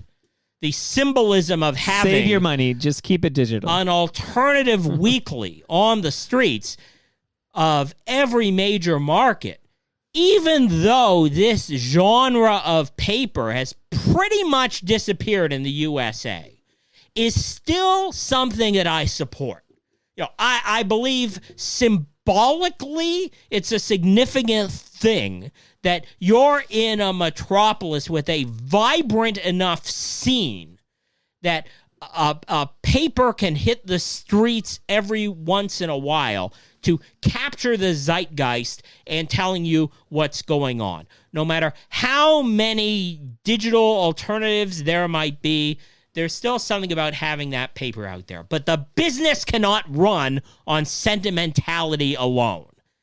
And these characters came along and decided that they were going to salvage the assets of the two biggest alt weeklies left in Canada, Now Magazine and the Georgia Straight. Ended up having, from what anybody could tell, very little idea about what they were doing. And that was before the pandemic hit. So in a situation where your advertising revenues are counting on live events happening around a city, look, they were tossed into a distressing situation that really tested the value of something like Now Magazine to the market that it was trying to serve. Now, it did continue publishing an issue once a week. I saw it for myself. You go to the Press Reader app, like there was some layout and design done for a print version of Now Magazine. I'm not sure these papers were actually coming off the presses. I didn't know where to find them. They would say they would be in the subway stations, and sometimes I would see them there, but they stopped delivering them to those green boxes. Remember, they were all around the city, Now Magazine boxes? You couldn't find one there in 2020, 2021, and I think by now a lot of those boxes have been sold for scrap. Media Central was the name of the company that bought the Georgia Strait and Now. It was like a penny stock. It seemed to be on the German stock exchange. I'm not financially literate enough to understand what sort of game they were playing, but it seemed to involve, at least at one point, having enough cash to give the founders of the paper, a little bit of padding in their bank account. I think it was $750,000 for the Georgia Strait, $1 million for Now. Maybe they had debts to pay for keeping these papers around, how much they ended up keeping for themselves. But these papers were on their last legs. Media Central vowed not only save these papers, but they were going to build a whole media empire. They're going to buy the assets of every alternative weekly left in North America. And this is what they sold to their shareholders. Look, it was only a matter of time until it was revealed this wasn't going very well. And here into 2022, it was discovered, in fact, that this Media Central company had run out of money, filed for bankruptcy. They had at least one former employee who was suing them over a wrongful dismissal situation. The stock got delisted. Whatever was happening here, it was looking grim. Reports that Now Magazine staffers weren't being paid for their work over a certain amount of time. And then one week in the winter, they abruptly announced on a Wednesday, we will not be printing this week's issue of Now Magazine. Don't go looking for it anywhere. Not that you could have found it in the previous 2 years. But looking at that announcement, it was something was up. Something's happening here. And then you started to see the reality of the situation that was happening, the reports of the bankruptcy, press releases they were issuing. Here I am putting some of this stuff on Twitter, looking in the weeds of Stockhouse and these other message boards out there with the shareholders trying to figure out what was the shell game here, what were they trying to achieve. And in the end, then Media Central is bankrupt, but they announced the Strait, and Now will continue to publish based on being subsidiaries of their own. This is where it gets very complicated, and maybe living to survive another day. Here we are on April 7th, what they announced as the first Thursday in which Now would be publishing monthly. And a month ago, I thought, there's no way this is going to happen. Not going to be able to find Now Magazine on the streets. Nobody's going to be working there. Nobody's going to want to. Well, Norm Wilner's moved on. Norm Wilner moved on. He was one of the aggrieved parties. He was subtweeting about the fact that he had been in a situation where he was working for free. He took a job with the Toronto International Film Festival. Sounds like the right fit. Cameron Bailey, who runs a place, was also at one point movie critic for Now. And you have the co-founder of Now Magazine coming on Toronto Mike. Monday. Michael Hollett. And you'll be able to talk about a lot of the history there. I'll cue you up a few secret questions behind the scenes. And the first monthly issue of Now, apparently, I saw it for myself, a digital version. I was in 2 subway stations on the way here. Nowhere to be found. I don't know if they printed this thing. I'm not going to accuse anybody of anything. I don't know how elusive it is. I don't know if you can find this paper anywhere. I don't know that anybody will go looking for it. I don't know if anybody even knows Now Magazine is in business anymore. What I am saying is it's an important symbol of a cosmopolitan city to have a paper like this. And Michael Hollett, your upcoming Toronto Mike guest, entering the fray. He's got a bunch of boomers who've backed the idea that he could do a paper of his own. National glossier magazine called Next. But what Next is missing, among other things, no haters, right? Everything that's in those glossy pages is all rah, positive reinforcement. And what made the alt weekly era magical was these were the papers where you could read cynicism and snark. Mike, is it all on our shoulders now to bring that attitude to the Gen Xers? If nobody else out there is going to do it, we're going to have to do in other mediums because a free newspaper isn't going to do the job anymore, and that's the story now. And shout out to Michael Barclay, speaking of Exclaim, who just published a weighty book, 600 pages long. He's coming on to talk about it. And while I have minimal interest in the music scene that Michael Barclay is covering, like actually listening to his stuff, and he knows that. Talked about that with him. I don't really care about that indie rock CanCon at all. I gotta respect the effort. I will be devouring all 600 pages of Hearts on Fire by Michael Barclay. Hearts on Fire, 6 years it changed Canadian music, 2005. Mark, have you signed up to the Cabana Club yet at canacabana.com? You know what? When the mask mandate was lifted, I made a resolution. I announced it to my people. Mike, I'm going to celebrate freedom by starting to smoke weed. I am going to become a cannabis consumer. I'm going to go to my local legal marijuana dispensary.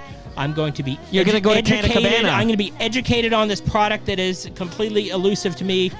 Now is the time for me to enter this new world without mask mandates. As soon as my current COVID case goes away, I am going to become a pothead. But despite making this declaration, figuring that I would follow through, Mike, I have not done it at all. What you're saying is I should follow through, and you have got just the place at which I could do it. In fact, I even have one of their toques. Canna Cabana. Absolutely unbeatable prices on cannabis and smoking accessories. There's always a sale going on.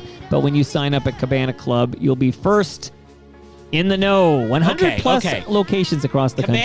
What's the URL? Cabana Club? Canacabana.com. Canacabana.com. Let me write that down. Canna, 2 N's.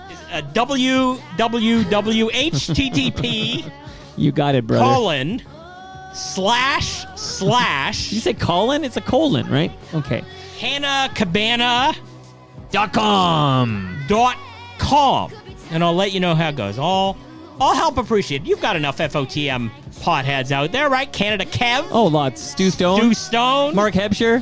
Who's going to educate me on? I think Live Funka and Moose Grumpy. I think they're all enjoying in different styles and formats. Listen, in addition to Canna Cabana, I want to thank stickeru.com. That's where you get your 1236 stickers. You should plaster them all over this fine city. That's what I do. Go to stickeru.com. Good people in Liberty Village. And of course, Palma Pasta. Mark, I hope you come out to the TMLX 11, which hopefully, variants notwithstanding, will be taking place at Palma's Kitchen in Mississauga in December 2022. Wow, what delicious, authentic Italian food. Peter Gross is coming back next week because he needs more Palma Pasta in his diet. And of course now, Mark, as we listen to Alessia Cara with her cover of I Guess That's Why They Call It the Blues. Yeah, this is real good. I didn't even know about this when it was released. Too many tribute albums out there. But I was thinking of Elton John, who canceled these 2-year delayed concerts in Toronto on his farewell tour, but then announced another date 2 days in September. But well, listen, before we run out of Alessia Cara, let me just thank Ridley Funeral Home for sponsoring the memorial segment of Toronto Mic'd, and I'm just going to warn FOTMs, it's going to be awfully personal off the top, but it's something we need to do. Shout out to Ridley Funeral Home. And I guess that's why they call it the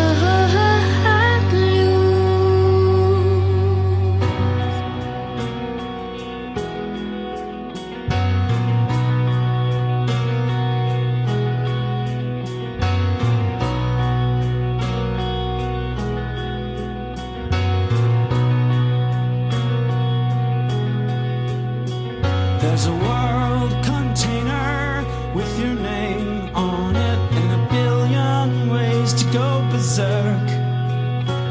When the country quits on you, it must be dinner, and the Himmler on this one is there's no dessert. He's the one who couldn't imagine all the people living life in peace. Yeah, good news, you get to vanish. Go to Cleveland, be an indie smash. The good news is now you're smaller. The bad news is you can be smaller than that. Go suck some souls, be a reader, get used. Laugh at a funeral or two. Laugh and laugh till all the chameleons turn black. Laugh and laugh till you're told please don't come back. Then fake incredulous, say I just can't believe how they get this late so early. Say life for grand and I'm in all your. Then drop into your haunted bunk. Go to your touchless times out where the water's dry and go past the no tractions, past this point sign. What you'll find there are all flaws in progress. We're all songs of one song, and that song is don't forget. All songs of one song. Okay, Mike, this is a big one, and a heavy song, which I don't know if I ever heard, and if I ever heard it, I never gave it much thought until it showed up in my Toronto Mike podcast feed as a memorial tribute to your friend, FOTM Becky Dinwoody. Do I got that right? Yes. Becky Dinwoody, who we lost in March 2022. And I had this song on repeat, and I gotta say, it's become a real tearjerker for its residents, because it was Becky who requested this in one of those FOTM jams that you were doing during the pandemic, asking people to record their introduction, why this was their favorite song. You might notice, Mike, I never participate in these events. It's off-brand. But what Becky had to say juxtaposed with the song, it's there in the feed, and I don't think I'll ever forget this song, World Container, as a song that reminds me of somebody who I never met. And yet, through that memorial, I gotta say, Mike, it was the perfect tribute to your old friend, Becky. So I'll give you the floor to explain your history with her and how she ended up in the loop here with Toronto Mike. This is a tough one because, we cover the significant deaths of interesting people in the previous month. We do this for Ridley Funeral Home every single month. And this is an FOTM, but not just an FOTM who passed away, but someone I knew from high school. So Becky Dinwoody went to Michael Power High School, was in my class. I knew her well from high school. Then we had OACs, so we wrap up our OACs. I went to U of T. I never saw her again. So I did not see Becky Dinwoody from that, last week of school at Power till about, I would say, 2.5 to 3 years ago. She discovers the podcast and then discovers me on Twitter, and we start to communicate via Twitter. She comes out to a couple of TMLX events. She was at the most recent TMLX event at Great Lakes Brewery in August 2021. That was TMLX, let me get the right number. That was TMLX 8. And she suddenly became this vibrant, wonderful addition to the community. And she became very good friends with several other FOTMs. And it was I think on episode 1000, when she submitted her clip, my response was to sing some, was it Peaches and Herb or whatever, some Reunited, and it feels so good. So it was 20-something years since I had seen Becky, and then she was back in my life, and she was just a tremendous, such a ray of light, so positive. What a tragically hip fan. She loved her 90s CanCon alt rock. So we had a lot in common. That World Container was one of her favorite songs of all time. And yes, in the feed, you can hear her tell you why she loved that song. But the fact that she's 48 years old, born in the same year as me, high school friend who passed away so suddenly, it's a little surreal. It's just so devastating, so tragic, so terribly sad. Yeah, more surreal than that we're talking about somebody on a Ridley Funeral Home memorial segment who actually would listen to these segments. Yeah, well, she loved these and shows. enjoy hearing our nonsense banter Right. back and forth, and the fact she's no longer around. So as these things go, look, I learned more about Becky after she died. The fact that she went to U of T, right? At the same time as you, Yeah, I but guess I didn't you're see the her same there. age. It's a little bit of a then big from school. Western, and she got a law degree. She became a lawyer, but where Right. she was working the last few years, if I got this right, Ontario Tech University. Right. Yep. I know she lived in the Cayman Islands for a while. It sounds like when she recorded why she loved that song World Container by the Tragically Hip, her favorite band of all time, she revealed that she had spent some time in Europe, and then she moved to Whitby, and she spent the last several years living in Whitby and working out there in Durham County. Associate University Secretary and Judicial Officer. Woo! Big title. Kind of position you or I would never be eligible for. So Becky, clearly brilliant, despite the fact that she would enjoy listening to Stu Stone doing his she shtick loved here Toast. on Toronto Mike. That's it.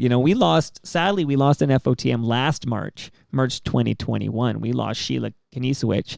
But Sheila had the good sense to basically hate Pandemic Fridays. Okay? And I think she hated me even more. Yeah, maybe. So that's how good her taste was. But now Becky, on the other hand, absolutely loved Pandemic Fridays and now Toast. And she would be on the Pirate stream. We would see Becky at live.torontomike.com during recordings contributing and engaging.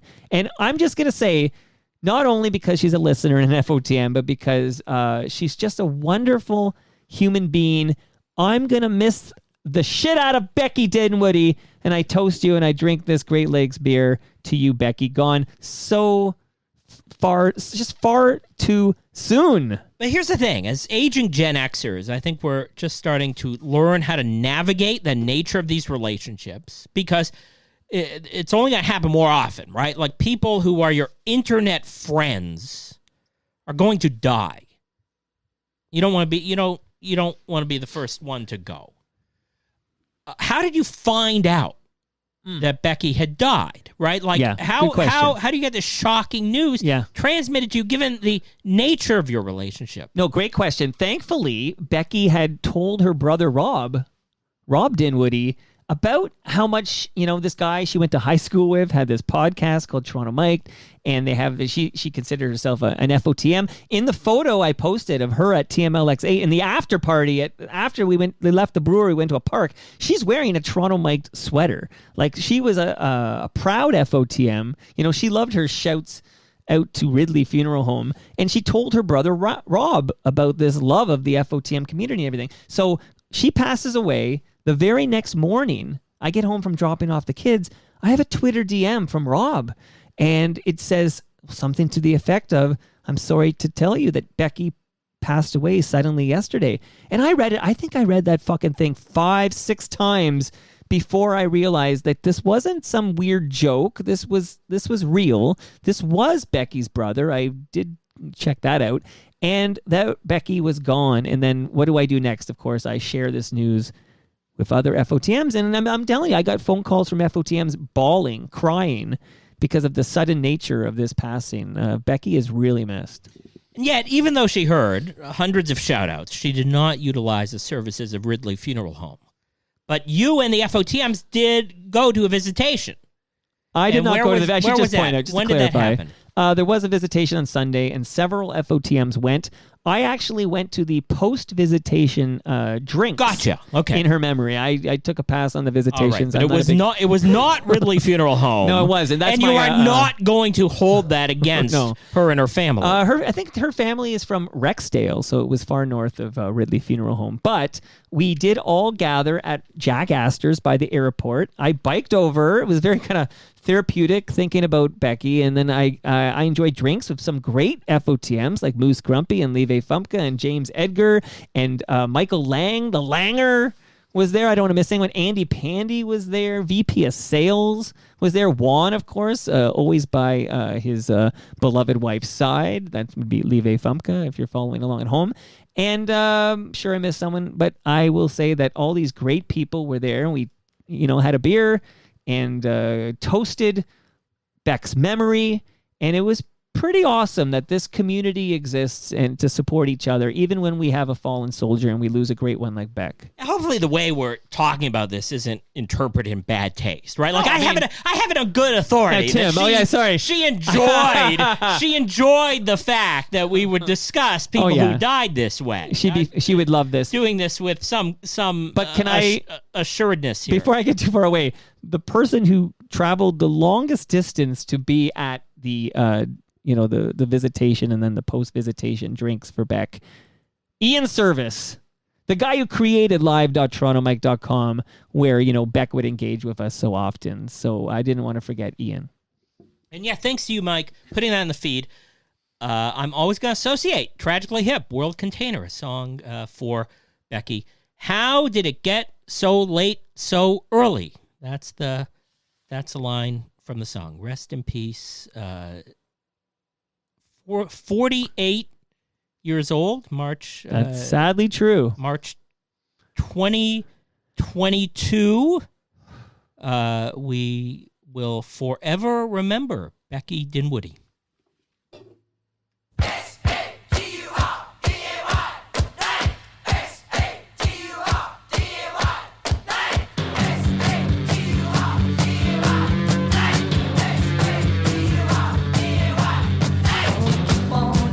To the rock and roll on Saturday night, dancing to the rhythm in our heart and soul on Saturday night. I just can't wait. I got a day at the good old rock and roll show. I gotta go Saturday night. Gonna rock it up, roll it up, do it all, have a ball Saturday night. Saturday night.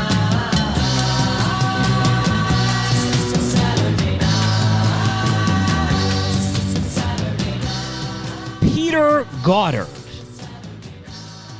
a longtime fixture of the Toronto Star, died at age 78 in March of 2022. SATUR DIY Night by the Bay City Rollers. One of the reviews that Peter Goddard wrote that gave him the sort of backlash you could never imagine today, which was a throng of teenage girls holding a protest at the 1 Yonge Street office of the Toronto Star. There are terrific photos of this you can find online to this day. There we were, the Bay City Rollers coming to Toronto, causing a mob scene with this proto-boy band style of pop. And look, I mean, you would think it was a publicist or something that put them up to this after Peter Goddard wrote a scathing review in the newspaper. There's a bunch of teenagers holding signs. Perfect. How 1976 can you get? Sit on it, Goddard, was the writing on one of the signs. Hey. And another one advising him to get a hearing aid. How dare you disparage our teen idols, even though the story of the Bay City Rollers is full of anecdotes that suggest that it was a total disaster area. They had their defenders way back when, and if they read a grumpy old man in the newspaper, a guy over 30 who didn't understand the appeal of what they were listening to, well, then they were definitely going to have their say. Now, Peter Goddard spent most of his professional career working at the Toronto Star. He was there for 30-plus years, originally brought over from the Toronto Telegram. Toronto Telegram, the Telly, the paper that went under 1971. The Toronto Sun rose from those ashes. But in fact, Goddard was recruited over to the Star because I think at the time what they were missing was a house hippie, guys who was in touch with the kids on the street. Based on my understanding of Toronto newspapers in the 1960s, the Star was the squarest newspaper of all. Like, they had a pretty robust arts and entertainment section, but these are a bunch of old squares, right? Like, this was the kind of paper where, like, no reviewer, I'm not sure specifically in this case, but if the Beatles were coming to town, for example, like, the biggest newspaper in the city could not be bothered to send somebody down to review the show. This was beneath the sage arts and entertainment writers who were working there. And it was Peter Goddard coming over from the telly, and he was at the Globe Mail a little bit before then. He got an ethnomusicology degree from the University of Toronto. He completed whatever grades at the Royal Conservatory of Music, pianist in his own right, also working as a piano teacher, including to Gil Moore of Triumph, who gave a shout-out to Peter Goddard that he had taught him piano as a young man. But Peter Goddard's most monetizable talent of all was being able to be the guy in the city's big newspaper in Toronto who was on top of absolutely everything that was going on in music, especially through the 1970s. The fact that, forget about what he had to say, just that he would attend a Bay City Rollers concert for the sake of writing about it, it was an essential part of the job. And then the next night, he would go to some classical symphony show, jazz concert the night after that, right? The idea here was to chronicle everything that was happening, to be the guy who had seen it all, and he was eminently qualified for the job. And I think when you were in a newspaper on that level, in the Toronto Star, showing up on pretty much every doorstep in the city for so many years, people get to know you. They have a relationship with who you are. Gary Topp of the Garys in FOTM, he posted an appreciation of Peter Goddard, who was there in all the punk and new wave clubs checking out what was happening here. This was a total omnivore. This is how he got known, a guy who was in the music scene. You know, the Toronto Star subsequently had people doing the pop music beat, but it was Peter Goddard who established the template for everything that followed. Here's the thing. So without a doubt, I would read Peter Goddard because the Star was the paper that showed up at the family home. And Peter's precisely the kind of guy I'd be interested in having over for a conversation on Toronto Mike. And it's almost strange to me that somehow I missed him or he dodged the... I don't know. But I feel like maybe if he had come on, he'd be alive today, but that's another story. But there was a book announcement last year that he was going to have a memoir, a book called Private Rock and Roll. So he would have been here for sure to push there was that. a book deal that he signed. I think it was House of Anansi. They were going to be putting out a Peter Goddard book. Very intrigued about that because I think he had mostly laid pretty low that he was around Toronto. You would still see his byline in the Century, in the Toronto Star, still writing like right through last year with these occasional contributions. Right. Not writing about pop music anymore. He was shuffled around at the Star. Once again, I think he aged out of that role of going to the boy band concerts, hanging out at the punk rock clubs.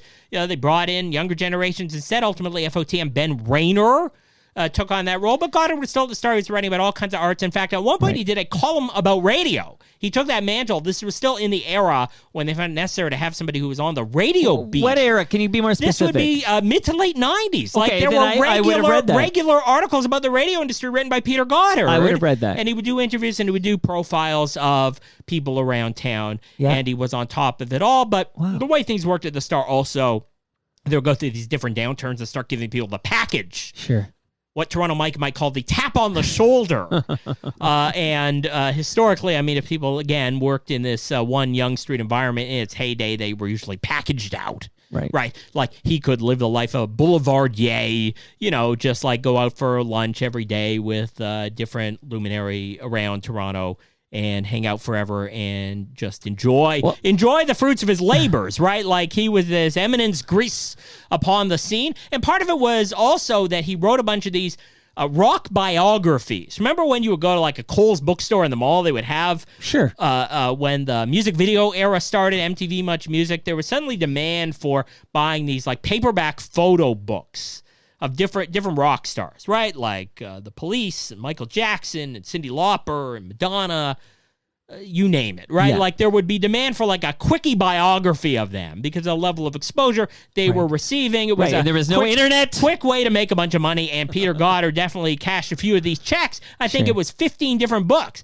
they had his name on. The first one was like the Rolling Stones live last tour, 1981. These old men, they'll never tour again. And that was a cash cow, and just kept on churning out these books with Philip Kamen, a Toronto photographer. So a bunch of books by Peter Goddard. I think he made enough money off these books. This is what paid for him to have a farmhouse in the south of France. Like, so he was back and forth between France. I just figure it's south of France. Like, it's always south of France. Yeah, right? I noticed like, that. No one talks about the north of France. I noticed that. Like, yeah. it's always south of France. Limousin region of France. Is that south enough for you? So Peter Goddard was back and forth, and I would see him around where he lived. His house was at Avenue Road in DuPont. You'd always notice Peter Goddard, like he cast a very unique figure, right? Like he was the house hippie at the start, and he looked the part. And as an older man, he kind of embraced that eccentric artist look. And you could see him coming from a mile away. That's what I'm telling you about. So I had a lot of sightings of Peter Goddard over the years. I have a clip. Do you want to hear it? Go for it. Peter Goddard. And I think Canada is beginning to forget him. So that's sort of got me to look at him again. But I must warn everybody, if anybody, there's many, many books about Glenn Gould. He's probably the most written about musician of our time. I didn't know that. Yeah, tons and tons, and big fat ones and little. Kate Wheeler. And, I mean, a lot of people said another book. Well, this is, I think, completely different in that many ways. Gould was after his own kind of dream, many dreams, but they was equally wistful. I mean, he was always going up to his cottage alone, and just being quiet and practicing the piano. He loved that, and I understand that. There's something deep in that. And I think it's very deeply Canadian about that. What's going on there? That's FOTM interviewing Peter Goddard from the What She Said podcast. Kate Wheeler? Kate Wheeler and Christine Bentley. That is hypothetically when you would have had Peter Goddard on the show. He was promoting a book that he wrote called The Great Gould, about Glenn Gould, fellow Midtown Toronto eccentric, with a plaque outside his old apartment building. And Peter Goddard, I mean, I know where he lived. I think there should be a plaque outside his house too. But maybe his wife still lives there. Doesn't want that attention. But he was that much of a Toronto legend. So looked up his obituary. The books that he wrote were about the Stones, The Who, David Bowie, Duran Duran, Genesis, Michael Jackson, Police, Van Halen, The Cars, and Cyndi Lauper. And again, I think as far as moonlighting as a newspaper critic was concerned, he made a few bucks out of those efforts. And in the late 80s, moved off the rock beat. And again, I think I remember him doing movie reviews and visual arts criticism and whatever, just an extremely literate older guy. The people at iWeekly had to genuflect before Peter Goddard for the legacy that he left. So let's pour one out, a GLB. Peter Goddard, 78 years old. And you had his wrong age down on the website originally, and people came for Toronto Mike. Well, the website I can edit. It's the tweet that got me in trouble because I wrote the thing and then I Googled it quickly to see how old he was, and Google served up the wrong year, which I copied into the tweet. But at the time I realized I had the wrong year, thanks to you letting me know, so many people had engaged with the tweet and retweeted it and subtweeted it that I didn't want to delete the tweet. So I let it live, and then I just replied back and said, just to confirm he actually was 78 or whatever. But, no one ever reads the correction. They only read. So I can tell you for the next couple of days, I had so many people letting me know I had Peter's age wrong. Peter Goddard, dead at 78 after a year after being diagnosed with glioblastoma, which we learn about from Gord Downey, right? That kind of made it a household word in Toronto. One of the great. I'm very sad that we will not have Peter Goddard on Toronto Mike. Shout out then, R.I.P. Peter Goddard.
Lawrence Dane.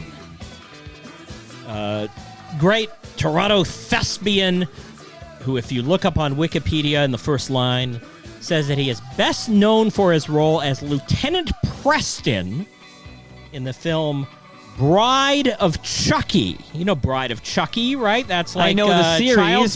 Child's Play doll, Chucky. Yeah, shout out to Child's. I watched the original Child's Play for sure. I saw it in the theaters, I think. I think this was one of those sequels that was made in Toronto. Bride of Chucky. Fun fact: Bride of Chucky was the movie airing on MTV when they interrupted programming to pay tribute to Whitney Houston, who had just died. I'm not sure that's a fun fact, but that's a great fact. Absolutely. Well, that just is. I goes know. to show you that Did you we're see? 10 years removed from the point where MTV just gave up Okay. on everything altogether, but they still interrupted the show when Whitney Houston That's a big passed one. away. Look, we're about to talk about FOTM Stu Stone, my co-host on Toast. I just want to point out that there was a fact revealed in the not-so-secret Twitter DM group today by Cam Gordon, in which he revealed, Cam Gordon, also my co-host on Toast, he revealed he has never seen a single episode of Saturday Night Live. That's a 40-something-year-old man born in the GTA, raised in the GTA, always living in the GTA, who has never seen a single episode of Saturday Night Live. Isn't that amazing? Yeah, but we all know it was revealed on a different podcast where Cam Gordon was talking about this is Spinal Tap. Cam Gordon does not like comedy. No, he doesn't do comedy. He doesn't laugh. In fact, then I thought about it because I just went to Twitter Canada and hung out with Cam. Cam has never made me laugh. Like, he's never been funny. Okay, back to the but we are about to. This is a good segue. We're about to talk about Stu Stone. Mike, it was an awful segue, but I think it we was heard. fantastic. Okay, that song we heard was by Boys Brigade. Yes. Let's try to stay in the same lane for like 60 seconds. Well, it's all related. Heavenly Bodies. Yes. Was a film that was originally produced as a Canadian TV movie with no theatrical aspirations whatsoever. Oh my God, it's all full circle. We talked about Wendy Mesley earlier, and now we're going to talk about somebody else, that it's all related. It was originally conceived by Lawrence Dane, who was an actor who had done his time doing bit parts in Hollywood, a lot of one-off appearances on TV shows. I think 3 episodes of Mission Impossible, 3 episodes of The FBI. Wow. But a lot of familiar American network TV shows. The Mod Squad. Right. He showed up 2 times, but not famous enough that he couldn't come back to Canada with his tail between his legs. But enough credits to impress the producer, Robert Lantos, with the idea that he could write and produce a Canadian answer to Flashdance. And that movie would be called Heavenly Bodies. This relates to Peter Goddard, because in the mid-'80s in the Toronto Star, Heavenly Bodies got a tremendous amount of hype because it was a movie writer for the Toronto Star, a guy named Ron Bass. Remember Ron Bass? Still around. Bass! Now a mystery novel. Not Rob Bass. He was kind of like the Easy guy Rock. who would write the celebrity puff pieces. He wasn't, I don't think, a movie critic per se. It's kind of like Brian Linehan without the research. Gotcha. Right? Like a guy who would just deliver this copy about every big Hollywood movie that was coming out. A feature writer about film. The fact that he got this shot from his friend Lawrence Dane to be the co-writer of Heavenly Bodies. Yes. Something that was documented in the newspaper. This is a big deal. Toronto Star. Big deal. Starring. Toronto Star movie writer will be getting his shot on the silver screen thanks to the idea that producer Robert Lantos believed that they could make big bucks off of Heavenly Bodies, that it could be more than a TV movie. It could even have a soundtrack released by EMI and have songs by Sparks and the Tubes. Wow. Bonnie Pointer. I mean, they were all like discarded leftover songs from the cutting room floor. Deep cuts. And that Canadian act, Boys Brigade, Right. into the flow. that was part of Heavenly Bodies. And who starred in Heavenly Bodies? Cynthia Dale. In what, Right. putting the pieces together of this story, they originally had an idea that Heavenly Bodies would be tied in with a magazine called Playboy.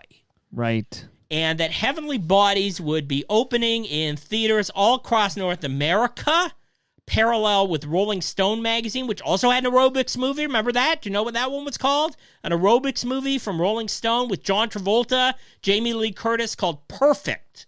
This was the thing in the mid-1980s. Okay. Magazine connections to movies that were essentially a big screen version of the 20-minute workout.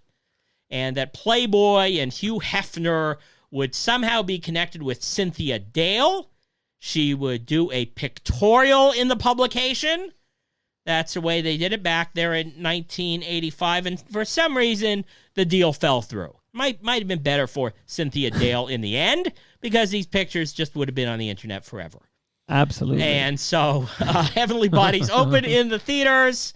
I think I even remember it playing. You could actually pay money to see this thing. Wow. And it sank like a stone. And A it stone?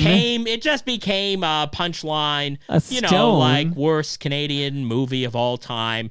This was just like total desperation. Sank like a stone. And Lawrence Dane, who died in March 2022, March 21st at age 84, went back doing all his bit parts, except now it was like in Canadian movies instead of Right. American TV shows. But on his IMDb page, always he's got that one movie that he was the co-writer and director of. Okay. Heavenly Bodies. The second person Yeah. to die in 2022 to have a direct link to the co-host of Toast. The first being the tragic death of Bob Saget. Right. And the second one we lost, who was a collaborator with Stuart Stone, Lawrence Dane. Here's the thing. Rollin' with Saget was produced when Stuart Stone was an adult male.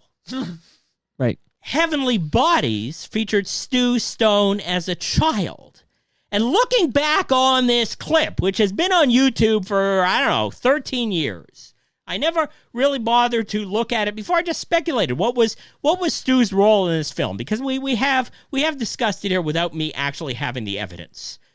Lawrence Dane, for directing this scene with Stu Stone, probably should have been in jail. Okay, let's hear it. I'm tired, darling.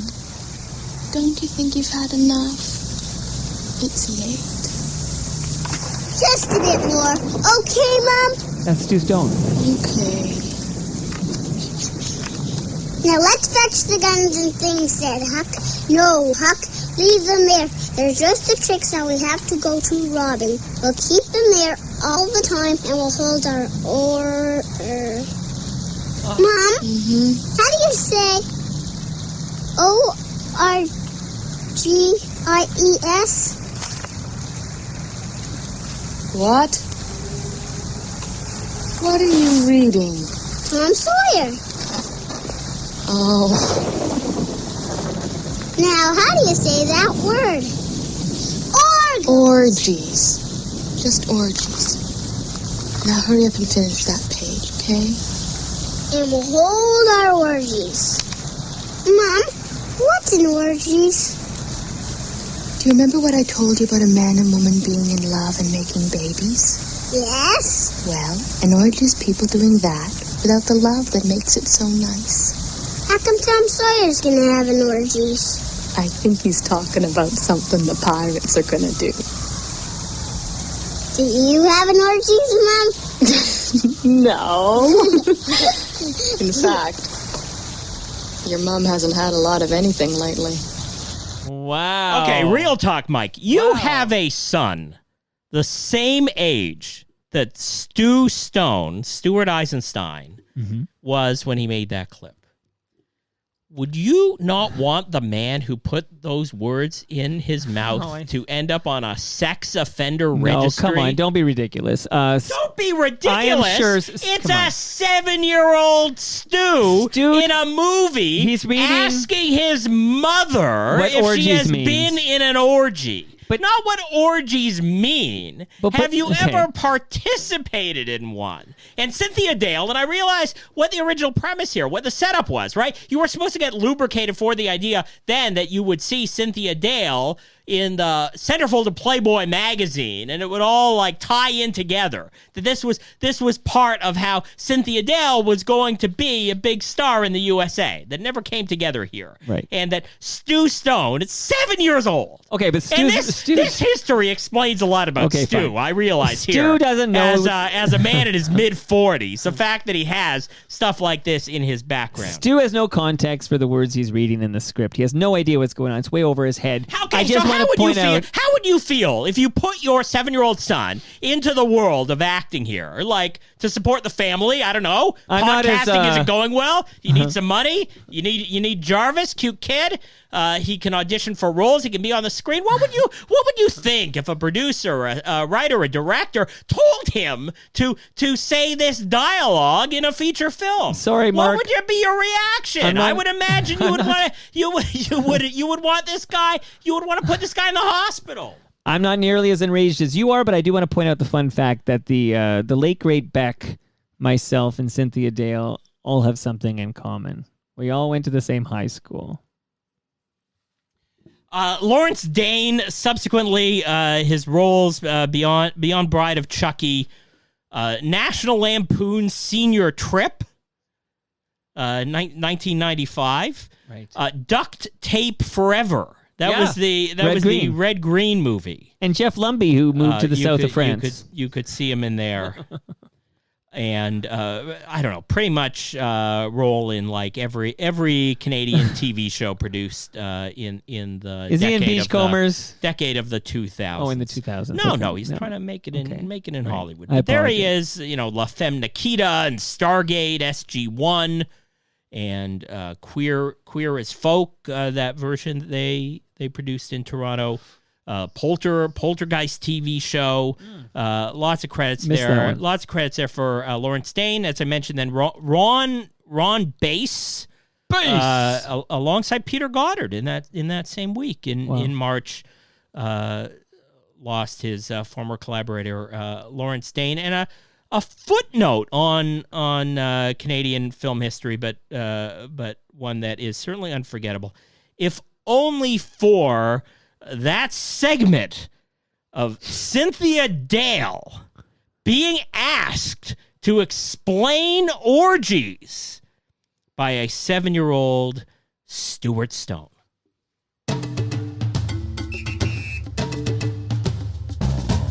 Sometimes I dream that he is me. Got to see that's how I dream to be. I dream I move. If I could be like Mike, I wanna be like Mike. Like Mike, if I could be like Mike, be like Mike. Oh, be like Mike. Yeah, I try. Just need to fly. Just one day, if I could be that way, I dream I move. Like Mike, if I could be like Mike.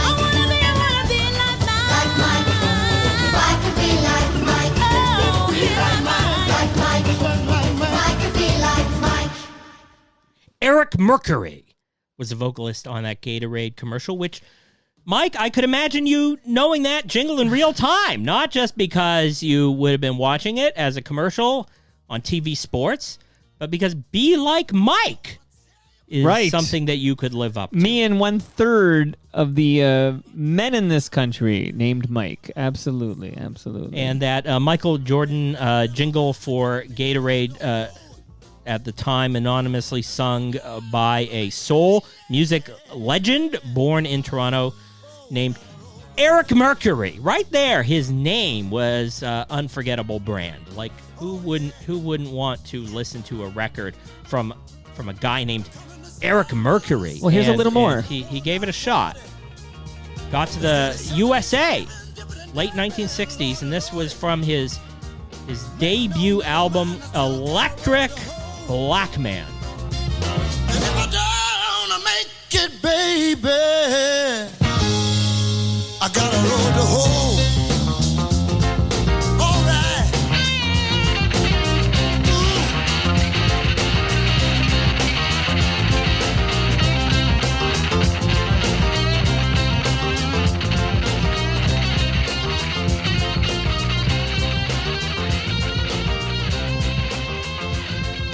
Kind of like Lenny Kravitz, but 20 years before the fact. That seemed to be the idea that Eric Mercury had about the niche that he could fill, but just remained a cult figure, working his way around the U.S. music industry. Later signed to Enterprise Records, which was part of Stax. And I think that's how FOTM Rob Bowman, who was the big Stax Records historian, would have known Eric Mercury in part as a resource for his work about the history of that soul R&B record label. Eric Mercury later got to Hollywood. He was in a late 70s movie called The Fish That Saved Pittsburgh.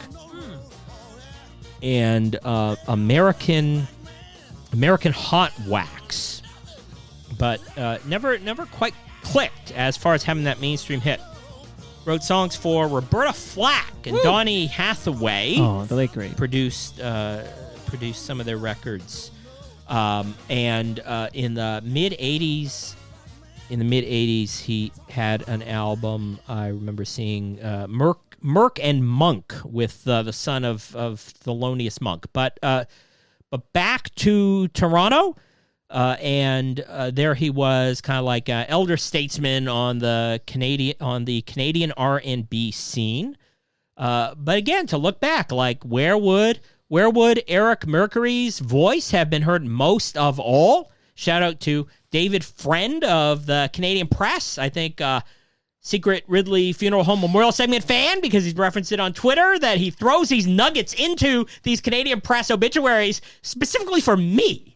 I don't want to leave that out. The fact that it was David Friend who highlighted "Be Like Mike," vocals by Eric Mercury, Canadian R&B legend, dead on March 14th at age 77. Used to call me.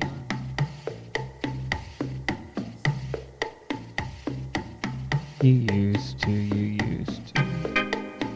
Woo!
The intro was not over yet. Keep that in mind, Mike. How wonderful would it have been to be an AM radio disc jockey in 1972? All that talk up for the song "Why Can't We Live Together" by Timmy Thomas. Right. But as you were grooving there, Right. More familiar backbeat for the fact that it showed up in, what year? 2015?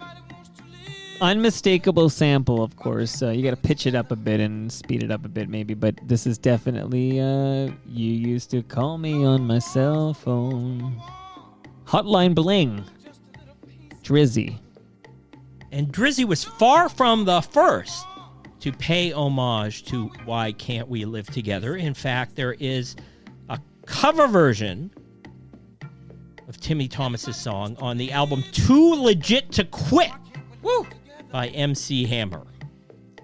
And It's possible that that's where Drizzy Drake found out about it first. I mean, what else would follow as far as what a childhood Drake would have been listening to as far as rap music was concerned? He just doesn't want to admit it. So Timmy Thomas was like an academic, a school teacher, professor, one of the above, who sidelined as a musician, and in watching newsreel footage of the Vietnam War, Walter Cronkite reporting about the number of deaths in Vietnam, he was inspired to write the song "Why Can't We Live Together" as a lament for what was going on in the world 50 years ago. And had a successful enough song to top the Billboard R&B chart, and on the pop charts made it all the way to number 3. But a longer music career for Timmy Thomas wasn't in the cards. Thankfully, he had the kind of education where he could go back to a day job teaching, only to find out in 2015 that he had been prominently sampled on a song called Hotline Bling. And naturally, when you've got such a huge tune, people tracking him down, wondering what he thought of getting this much attention how many years later, and expressed a sentiment that he just wanted to meet Drake, shake his hand, thank him for the royalty checks. And from what I could tell, that encounter never actually happened. Seems like typical Drake. Like, I don't know why. Drake has got enough to deal with his father, right? Like running around Hollywood selling people selfies. Didn't want to have to deal with another annoying old guy. But Timmy Thomas thanked him for the money, and we lost him March 11th, 2022, at age 77. Timmy Thomas.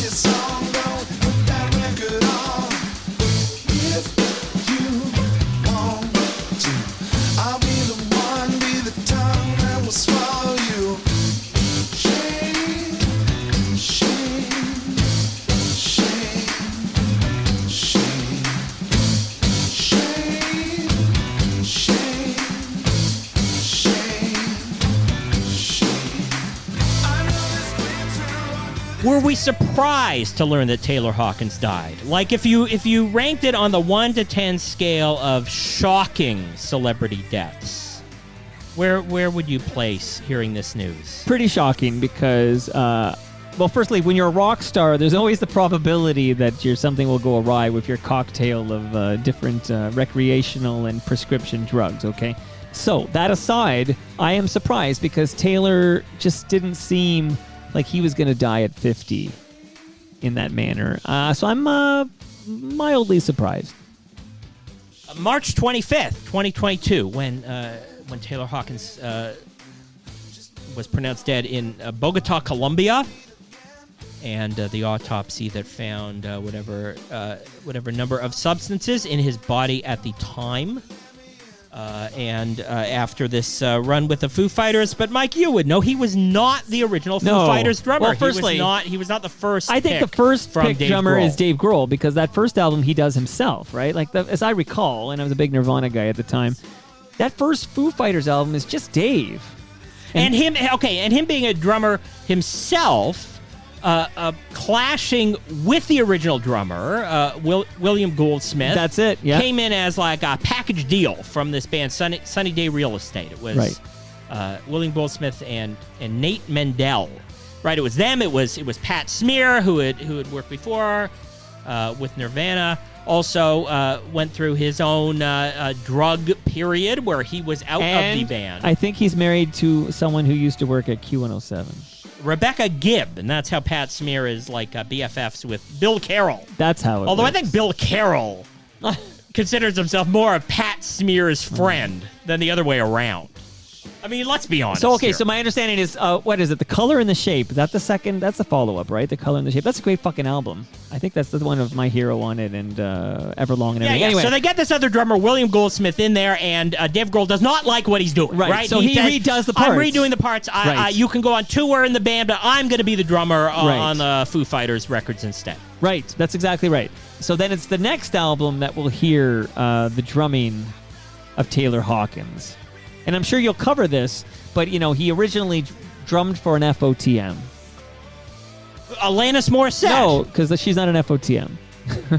Sass Jordan. Which was his first professional gig. Yes, okay, so he was drumming for Sass. I mean, look, fate intervened because if it wasn't him hanging out, if he was with Sass Jordan to this day, Taylor Hawkins would have ended up being in the Guess Who, right? Like the Scabs, but the Guess Who already have the original drummer. Right. It's the only guy left. But Sass leads to Alanis, and Alanis a much leads more to Foo. glorious road awaited Taylor Hawkins. Did you know that I was at the Alanis Morissette launch party in Toronto, like the debut of Jagged Little Pill? I did not know that, but I'm not even surprised. I was in the room with Taylor Hawkins. I was also Taylor Hawkins at Saturday Night Live, the one time I was in the studio audience. Okay, of they were the SNL. band. Well, they were the Wow. band like once every once a month. season for the They were the for house the last band. 25 years. So it's like a 5% chance that the Foo Fighters were on SNL if you were there in person. They happened to we're be gonna there. play something. 1999. We're going to play something for Taylor here that I think speaks to the fact that maybe in the Foo Fighters, the best drummer in the band was the singer, and the best singer was the drummer. You could put forward that argument. Okay, well, certainly there was a brotherhood there, right? Where, like, Dave Grohl considered Taylor Hawkins to be, his identical twin. These guys were joined at the hip. Yeah, they were BFFs. Separated at birth. I don't know. Right. Whatever. Good friends. Whatever metaphor you want to name. All right? Like, can the Foo Fighters continue without Taylor Hawkins?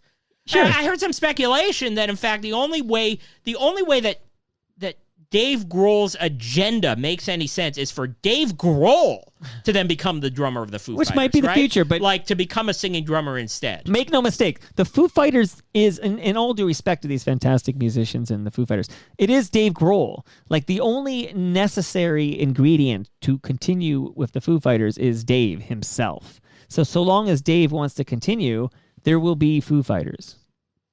I'm not so sure about that. Because they canceled the whole tour 2022 just happened after waiting out this pandemic to get back on the road. And I mean, look, Foo Fighters have a lot of haters out there, right? But they perfected this idea that they could be like an eternal touring band, right? Like, didn't matter. Had that song "Shame Shame" I thought last year, a pretty good attempt to have a contemporary top 40 hit. Yeah, it did all right. Well, it's tough for rock bands in 2022. Heard that song? No, I never but heard that. They seem to tune it up to try and make it in this world of TikTok with a certain kind of tune. I dug it. I thought it was all right. Okay. But long legacy of the Foo Fighters, which included turning their live act to, I would say, more of like a cabaret variety show, right? Like, people would go to see the Foo Fighters. They didn't care. They didn't care what the Foo Fighters did on the stage and invite people up from the audience to play with them. Rick Astley would make a cameo appearance, right? Like, they could do whatever they wanted at a certain point in time. So it got to the point where they would shine the spotlight on Taylor Hawkins, give him a little turn. And I think you've got what it sounded like to hear Taylor Hawkins up on the stage. Can you find me? Can you find me? Somebody to love.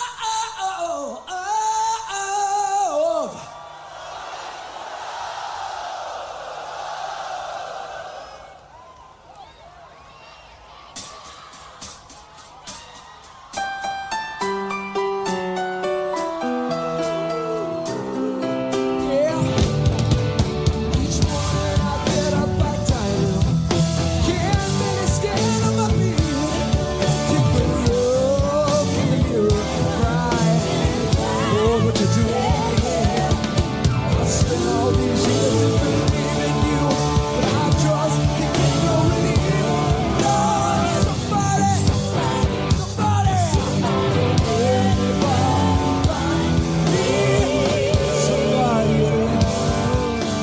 man loved his queen, that's for sure.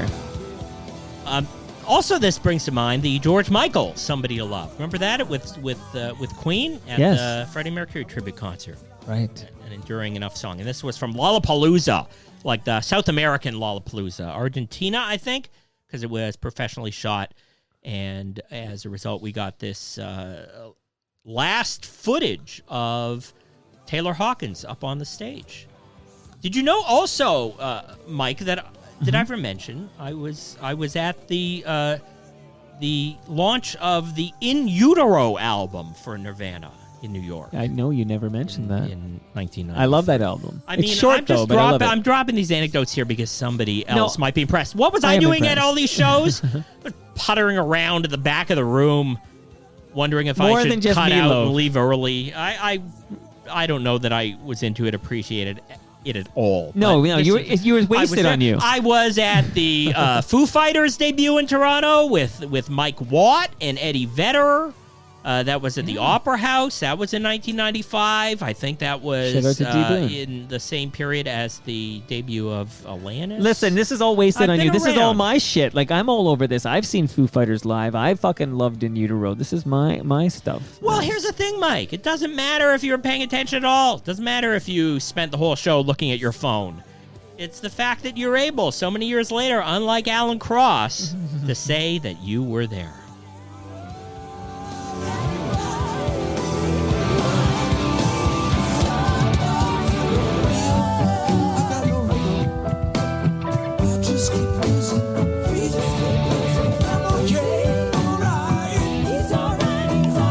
I did notice, by the way, that they adjusted the algorithm on your beloved CFNY to have a Foo Fighters tribute, even though it was news that broke on a Saturday. Somebody actually showed up, made the effort to my beloved change CFNY. The code in the computer. Shout out to FOTM. Played Foo Fighters tribute, interrupted the pre-programmed radio. The sun goes down, the stars come out, and all that counts is here and now. My universe will never be the same. I'm glad you came.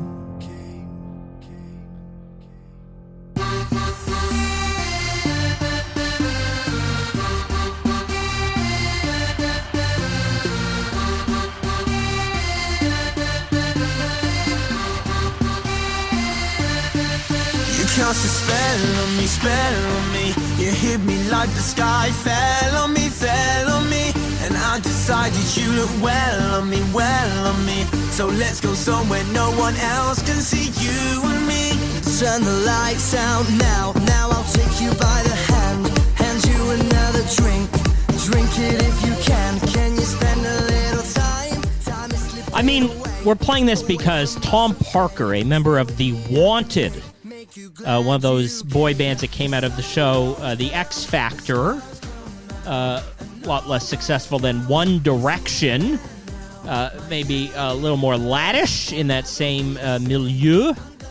Tom Parker, who died of a brain tumor March 30th at age 33, but also playing it just to show off my continued attention to top 40 radio for all these decades that I remember this song. Well, this was a big hit on the radio. You know it too? Big time. Not just hearing it in the supermarket, like it. No, I remember it from just Toronto Mike's life. It was just around all the time. This was a big fucking jam. And look, Tom Parker really believed in this boy band deal because before he was in The Wanted, he was in a Take That tribute band. Take That being the 90s version of the British boy band with and before Robbie that, he was Williams. managing Elvis Presley's career, as I remember. Well, he also, while The Wanted were on a break, he was playing Danny Zuko in Greece on stages in the UK, like dinner theater kind of celebrity. The Wanted reunited last fall. All these boy bands got to break up and get back together, and then all their fans are middle-aged, and they'll pay to go to nostalgic concerts again. It's a proven template. Sure. Well, guess what? 6 months later, we lost Tom Parker. not around to be part of the deal. So rest in peace, Tom Parker, March 30th, age 33.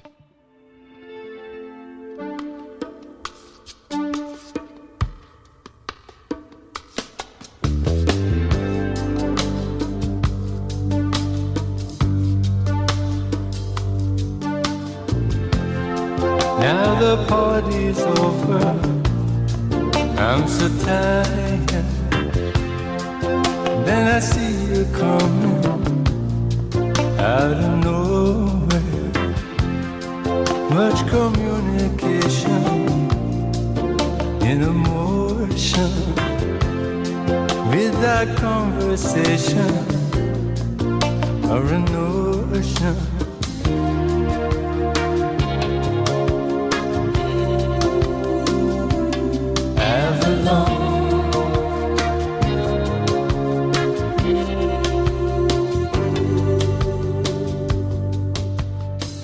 I mean, it's too bad people have to die for you to put a name to a legendary voice, but I think most FOTMs know Roxy Music's Avalon, and they know that there is a woman's voice on the song.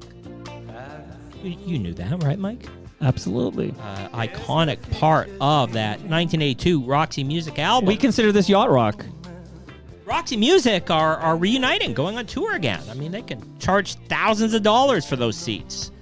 That's some prestige stuff, like 50-year anniversary tour. So tell me, whose voice are we hearing here? A woman, Haitian singer named Yannick Etienne. She died on March 30th at age 64, and the reason that her life came to light is because in the days after she died, her son won the biggest Grammy Award of the night. Her son, DeMille, he works with Anderson .Paak and Bruno Mars. Silk Sonic, not to be confused with Slick Toxic. Right. They did not win the Grammy Award. Snubbed again. So this R&B producer, he's also worked with her, and he won an Academy Award.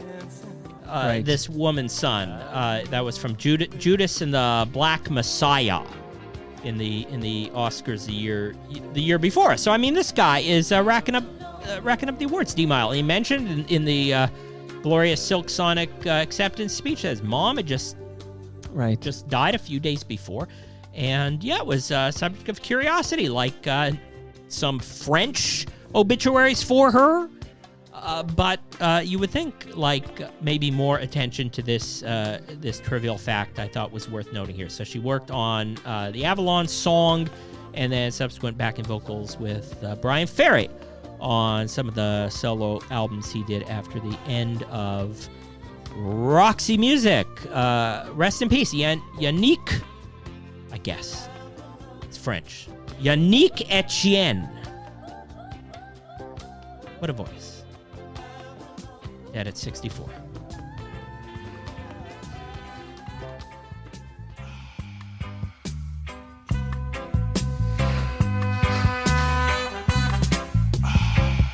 Woo!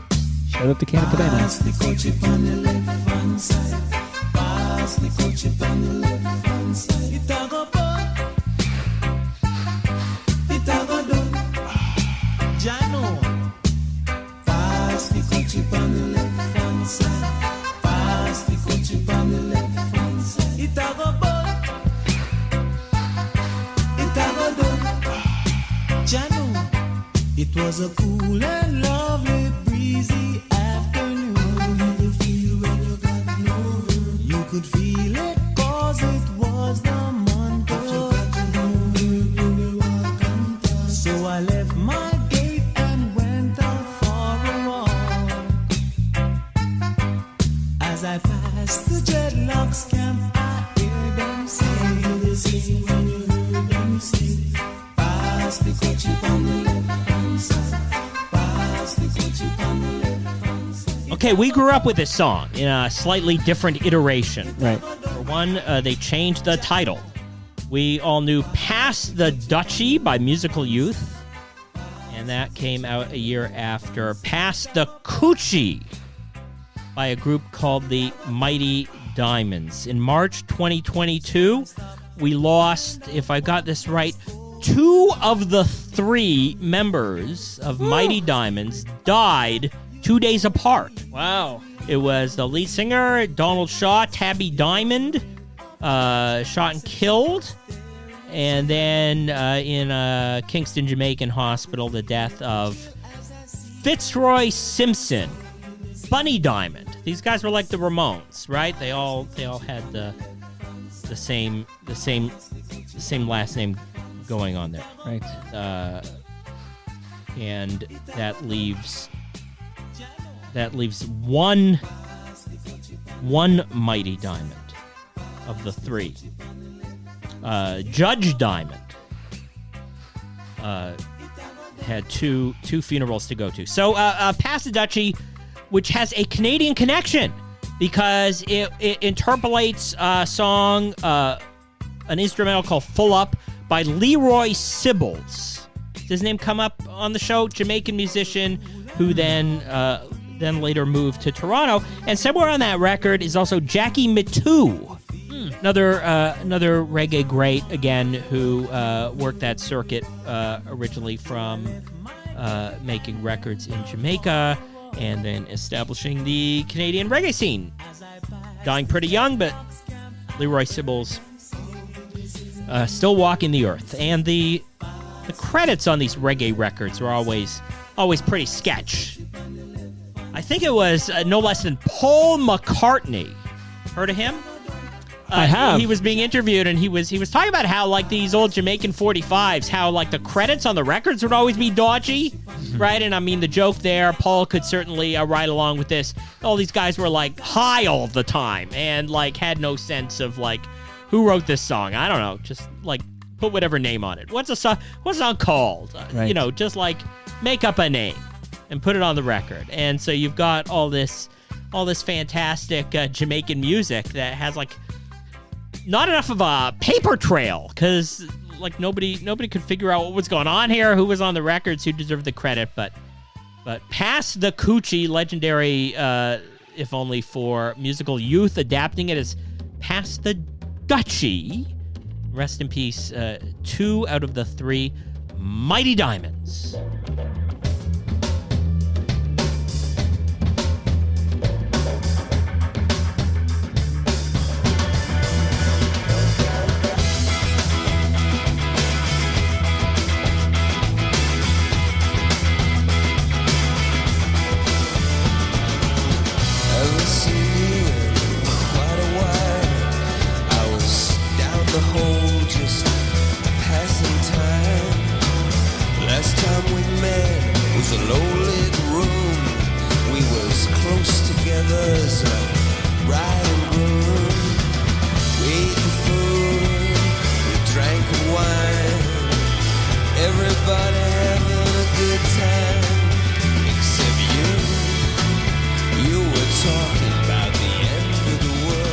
Mike, I gotta check in with you here because last time on the Ridley Memorial segment, you remarked after the fact that you weren't so into the songs.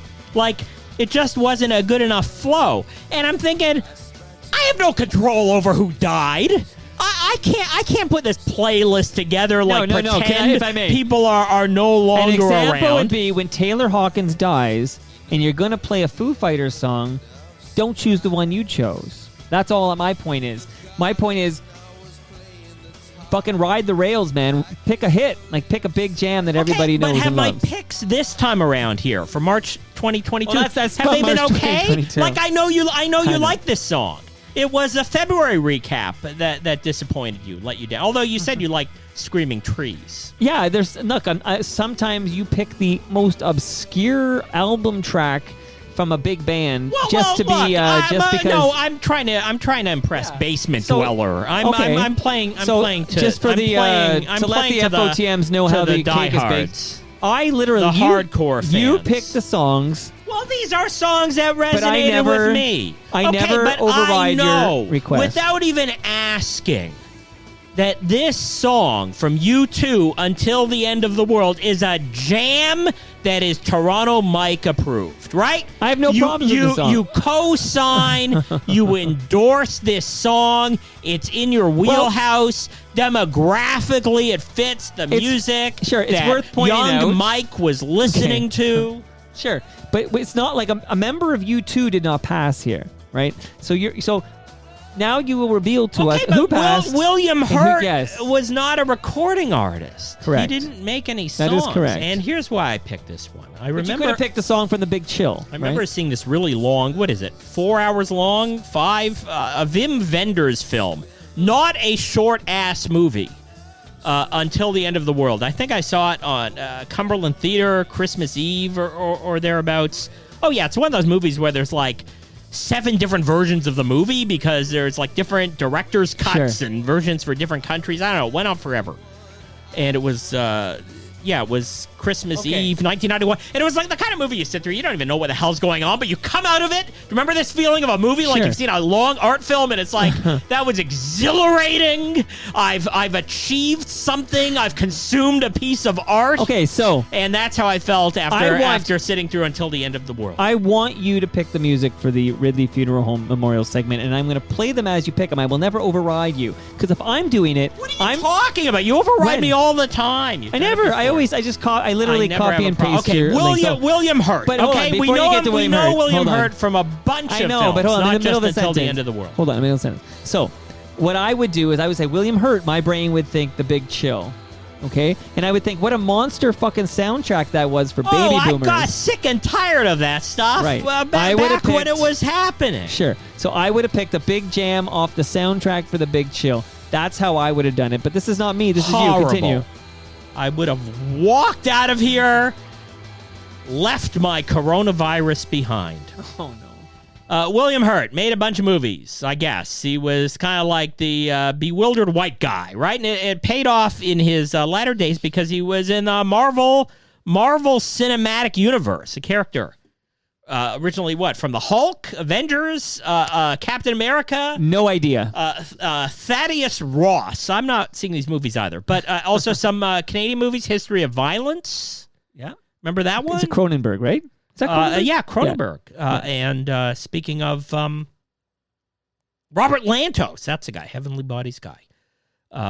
William Hurt had a role in Sunshine, which was that Hungarian epic film from back in the day. But what else? Accidental Tourist, Broadcast News, I Love You to Death, Children of a Lesser God with Marlee Matlin, a deaf actress that, of course, was a big breakthrough, Academy Award winner. Right.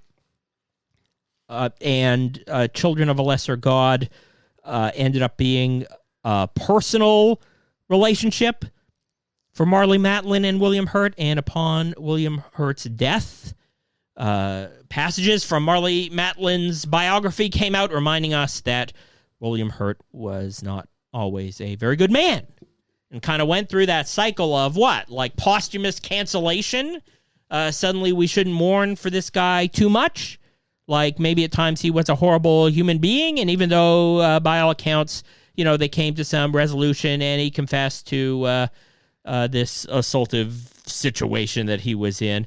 You don't want that to happen to you, right? Like imagine you died, legendary actor, you got this long biography, and people are mourning you, tributes to how important an actor you were, and then it's like a milkshake duck. Like stop the presses. Let's not revere this dead man too much. But that's the opportunity that everybody has to make things right. William Hurt did what he could, and he was suffering from prostate cancer. Like the last 4 years rough for him, and died on March 13th, 1 week before he would have turned 72. Hey everybody, what's going to be the next song in our sing-along? Oh, I don't know. I got one. What is it, Louis? It's a good song, too. We sang it before. What's the name of that song? It goes something like this. How's it go? La-dee-da-dee-dum, la-dee-da-dee-dum. What's the name of that song? La-dee-da-dee-dum, la-dee-da-dee-dum. What's the name of that song? It goes la-dee-da-dee-dum, la-dee-da-dee-dum. Something, something, birds. La-dee-da-dee-dum, la-dee-da-dee. I wish I remembered the words. What is it? La-dee-da-dee-dum, la-dee-da. Louis Delgado.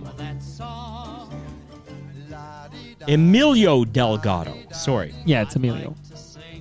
Louis was his character's name, Louis. Luis. Oh, was it always Luis? Okay. I watched This Is My Time, man. This is my guy. I'm surprised I didn't remember it's Luis. Before I got all that wrong, we heard Luis of Sesame Street there. Before Bob came in. There we hear Luis from Sesame Street, who died at age 81 on March 10th, 2022. He was with Susan, or was Gordon with Susan? Who's Susan, right? Was the name of Luis's wife on Sesame Street. Maria. Who's Susan then? Susan and Gordon. It's been a long fucking time. Holy smokes. But yeah, this was my jam in the 70s anyway.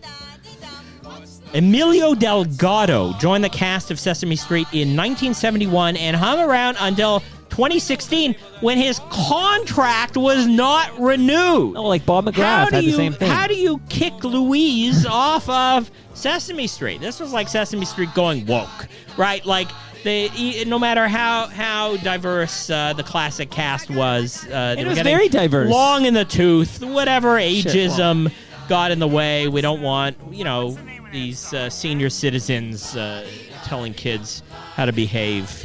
The thing with Muppets are they don't get old.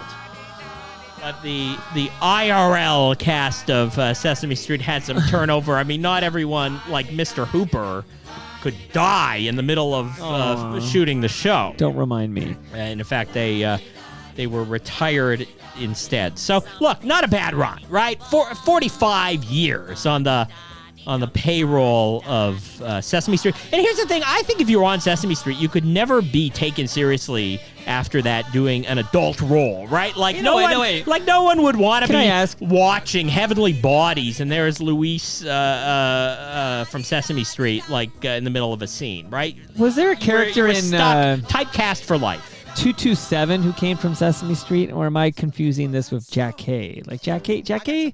Was Jack Hay ever in Sesame Street? Or no, that's a fever dream I had once. This is too much for me to Google all right. this point in. But all look, he gave it a shot. Emilio Delgado. He was in a season. He was a recurring character on Lou Grant. Oh. Did some episodes of Quincy and Falcon Crest. Right. Crest. It's late. But would you watch these shows? And again, think like, what's this dude from Sesame Street doing in here? So it's good that they kept him on the payroll for all that time. La-di-da-di-da. What's the name of that song? Fondly remembered. And also the fact that here in Canada, it was kind of exotic that there was a Hispanic aspect to Sesame Street. In the Canadian version of Sesame Street, they replaced the segments with like French-Canadian stuff. Yeah, I was too old for that. Instead of the Spanish. Right. But the fact that this was part of the diversity of America at the time, 70s and 80s, this was still pretty exotic up here that there were, in fact, Spanish-speaking people. So again, thanks to Emilio Delgado for explaining to us, along with Maria, what that part of America was all about. New and improved Handy Wrap 2 introduces Cling Plus. Oh, you ain't got a thing if you ain't got that cling. Do-rap, do-rap, do-rap. Oh, you ain't got a thing if you ain't got that cling. Do-rap, do-rap, do-rap, do-rap. Handy Wrap 2 with Cling Plus has twice as much cling as before, so it seals tighter to seal in freshness and flavor longer. Oh, you ain't got a thing. Ain't got that cling. New and improved Handy Wrap 2, it's a must to have that Cling Plus. Yeah, I love the story of Estelle Harris, right? She was a housewife in New York City. And there in middle age, her kids were grown, and she's like, I can be that annoying Jewish booby on television commercials, and she auditioned, and she got a bunch of these roles. And if you look through YouTube, the history of Estelle Harris, a lot of commercials, anything to do with, like, constipation, diarrhea, antacids, it was, you could imagine, right? Estelle Harris, later of Seinfeld, like the perfect character to show up in these daytime TV commercials, pushing products like these. But we mostly know her as Mrs. Costanza, Estelle, alongside Jerry Stiller. Jerry Stiller was in a Ridley Funeral Home segment. How many years ago? Losing, I don't know, a few years ago. Total track of time here. A few years ago. But both of George Costanza's parents, who have died in the last couple of years. Yeah, it was May 2020 that Jerry Stiller died. So in the past 2 years, Estelle Harris. And did you want to play another commercial? I queued up one from, it was a commercial after Estelle Harris was famous enough, a Glad commercial. So she was known enough that it was like kind of a big deal that George's mom was in your commercial. And here in 2002, Estelle Harris cashing what I hope was a real big check on this character that she'd cultivated.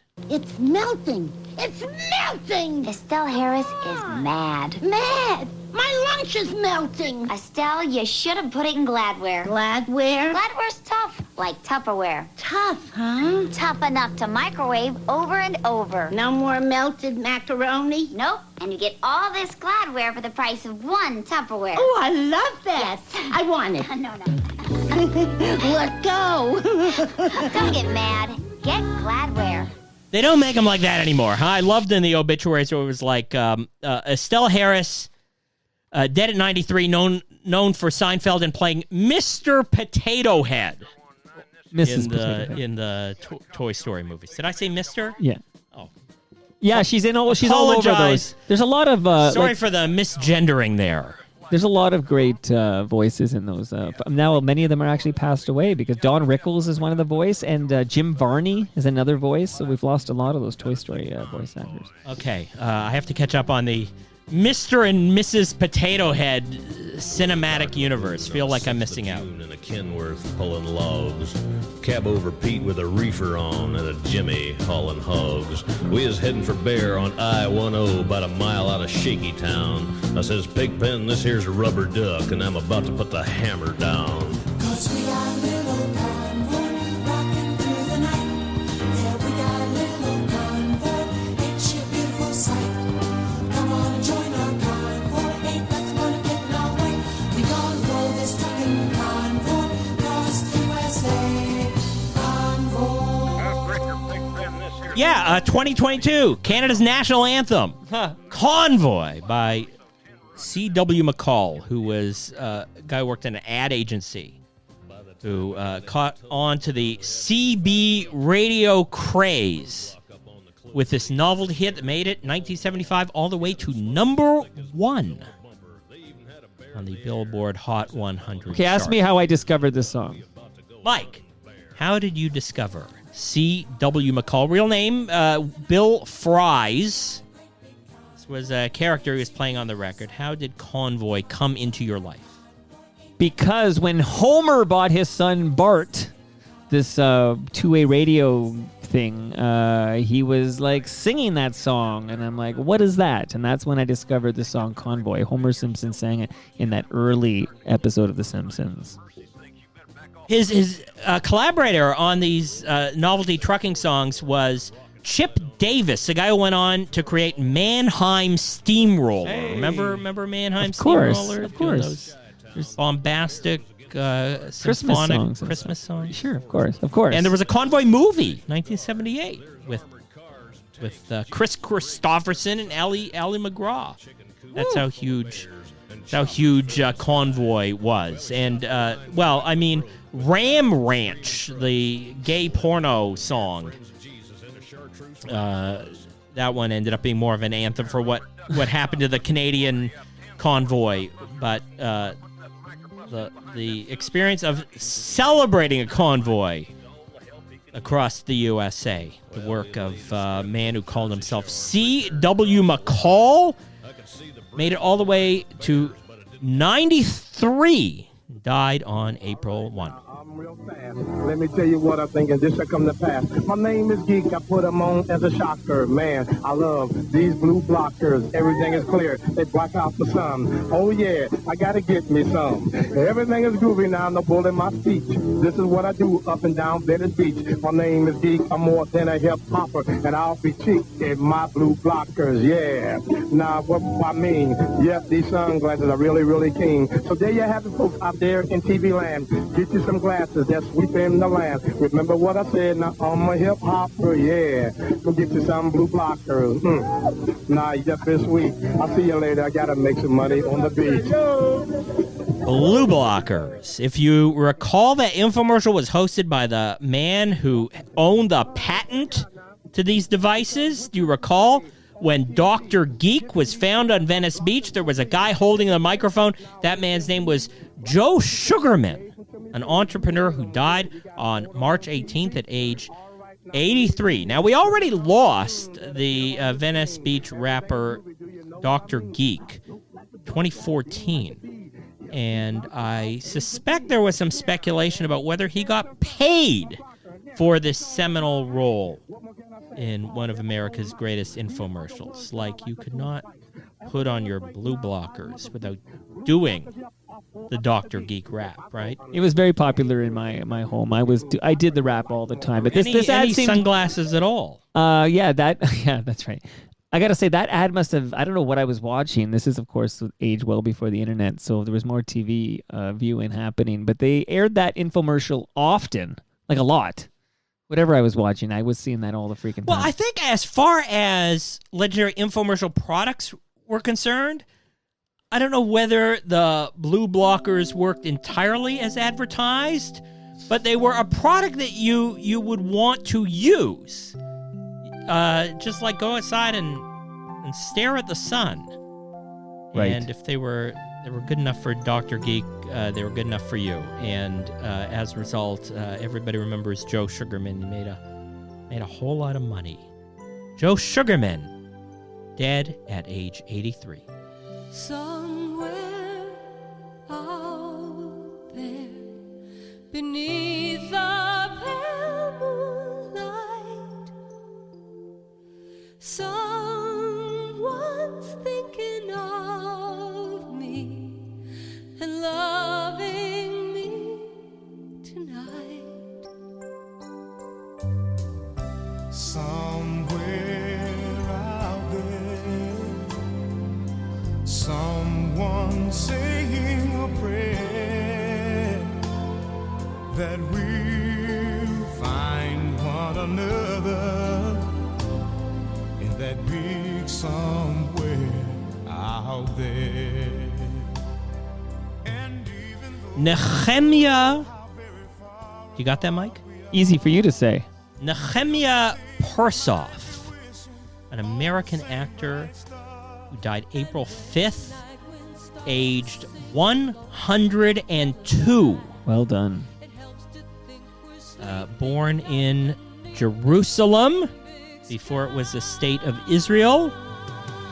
Moved to the USA, served in the Army, worked as a subway electrician, started working his way onto Broadway through the Actors Studio, met Elia Kazan, and in the car, driving Marlon Brando, when he made his speech about I could have been a contender. Hey. Is an actor who died Could have been a couple days ago, still walking the earth. Nehemiah Persoff. So he had a whole bunch of roles, a lot of those one-off TV credits. Showed up in legendary movies, and did the voice of Papa Mouskovitz in the animated film an American Tail with Fievel the mouse, and there were This was a Spielberg movie, right? Subsequent sequels. Sure. Fievel Goes West of an American Tail. Yeah. Straight big animated movie. Straight to video stuff. They kept calling back Papa Mouskowitz, who died not long after Jackie Mason, the father of Krusty the Clown. Rabbi Krustovsky. Kind of cut from the same cloth there. And I think part of the reason that Nehemiah Parasov was thought of for an American Tail is that he plays also the father in the Barbra Streisand movie Yentl. And that Barbra Streisand song, Papa, Can You Hear Me? He was the Papa. So a guy old enough to be playing Barbra Streisand's father in a movie 40 years ago. A good long life. Made it to 102, I think the perfect closer for this Ridley Funeral Home memorial segment. But really, most of all, this one was for Becky Dinwoody, who loved listening to Toronto Mic'd and actually would devour what we did here. And it's bittersweet, if not surreal, to have included her here in this month's round for March of 2022. How do we do, Mike? Is this the third longest episode of Toronto Mic'd yet? We did slip past my 3-hour cap, but not that far past. We're going to end up about, 306, 307. Hey, thanks everybody who made it this far, and let's see what happens in the springtime of 2022. We're all bouncing back, trying to get out of the masks, and stay tuned, stand by to find out which one of us infected the other with COVID-19. And that brings us to the end of our 1029th show. I threw you for a loop there, huh? That was a bit of a cliffhanger. I'm like, what are you talking? I have no symptoms. Okay, let's see by the weekend which one of us really got sick. Was it me or was it you? Tune in. I'm gonna bet Tune in May. I would bet on door number 3, which is neither of us. Is what neither one of us at all. That's what I would bet on. You can follow me on Twitter. I'm at Toronto Mike. Mark is at 1236. Go to 1236.ca to sign up for his weekday news burrito. It goes out at 12:36 p.m. Yeah, my timing has been better lately through the past month. Richard Krause was calling me out. Showing up in the inbox. I have an email in my inbox right now from Richard Krause, coincidentally. What else? How am I going to do with my attempt to be a regular client at Canna Cabana? Where do I go? What's the website? CannaCabana.com. You can follow them on Twitter. They're at CannaCabana _. Palma Pasta is at Palma Pasta. Did I say Great Lakes yet? Great Lakes is at Great Lakes Beer. Yeah. I only went through one during this episode. You'd think I was 2 or 3 based on mistakes I was making at the end. Sticker U is at Sticker U. And Ridley Funeral Home is at Ridley FH. See you all next week.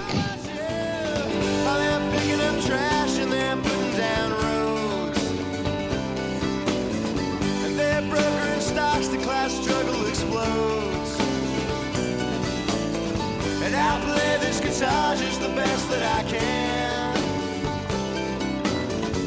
Well, maybe I'm not, and maybe I am. Who gives a damn? Because everything is coming up rosy and green. Yeah, the wind is cold, but the smell of snow warms me today. And your smile is fine, and it's just like mine, and it won't go away, 'cause everything is rosy and gray. Well, I've kissed you in France, and I've kissed you in Spain, and I've kissed you in places I better not name, and I've seen the sun go down on Sacré-Cœur.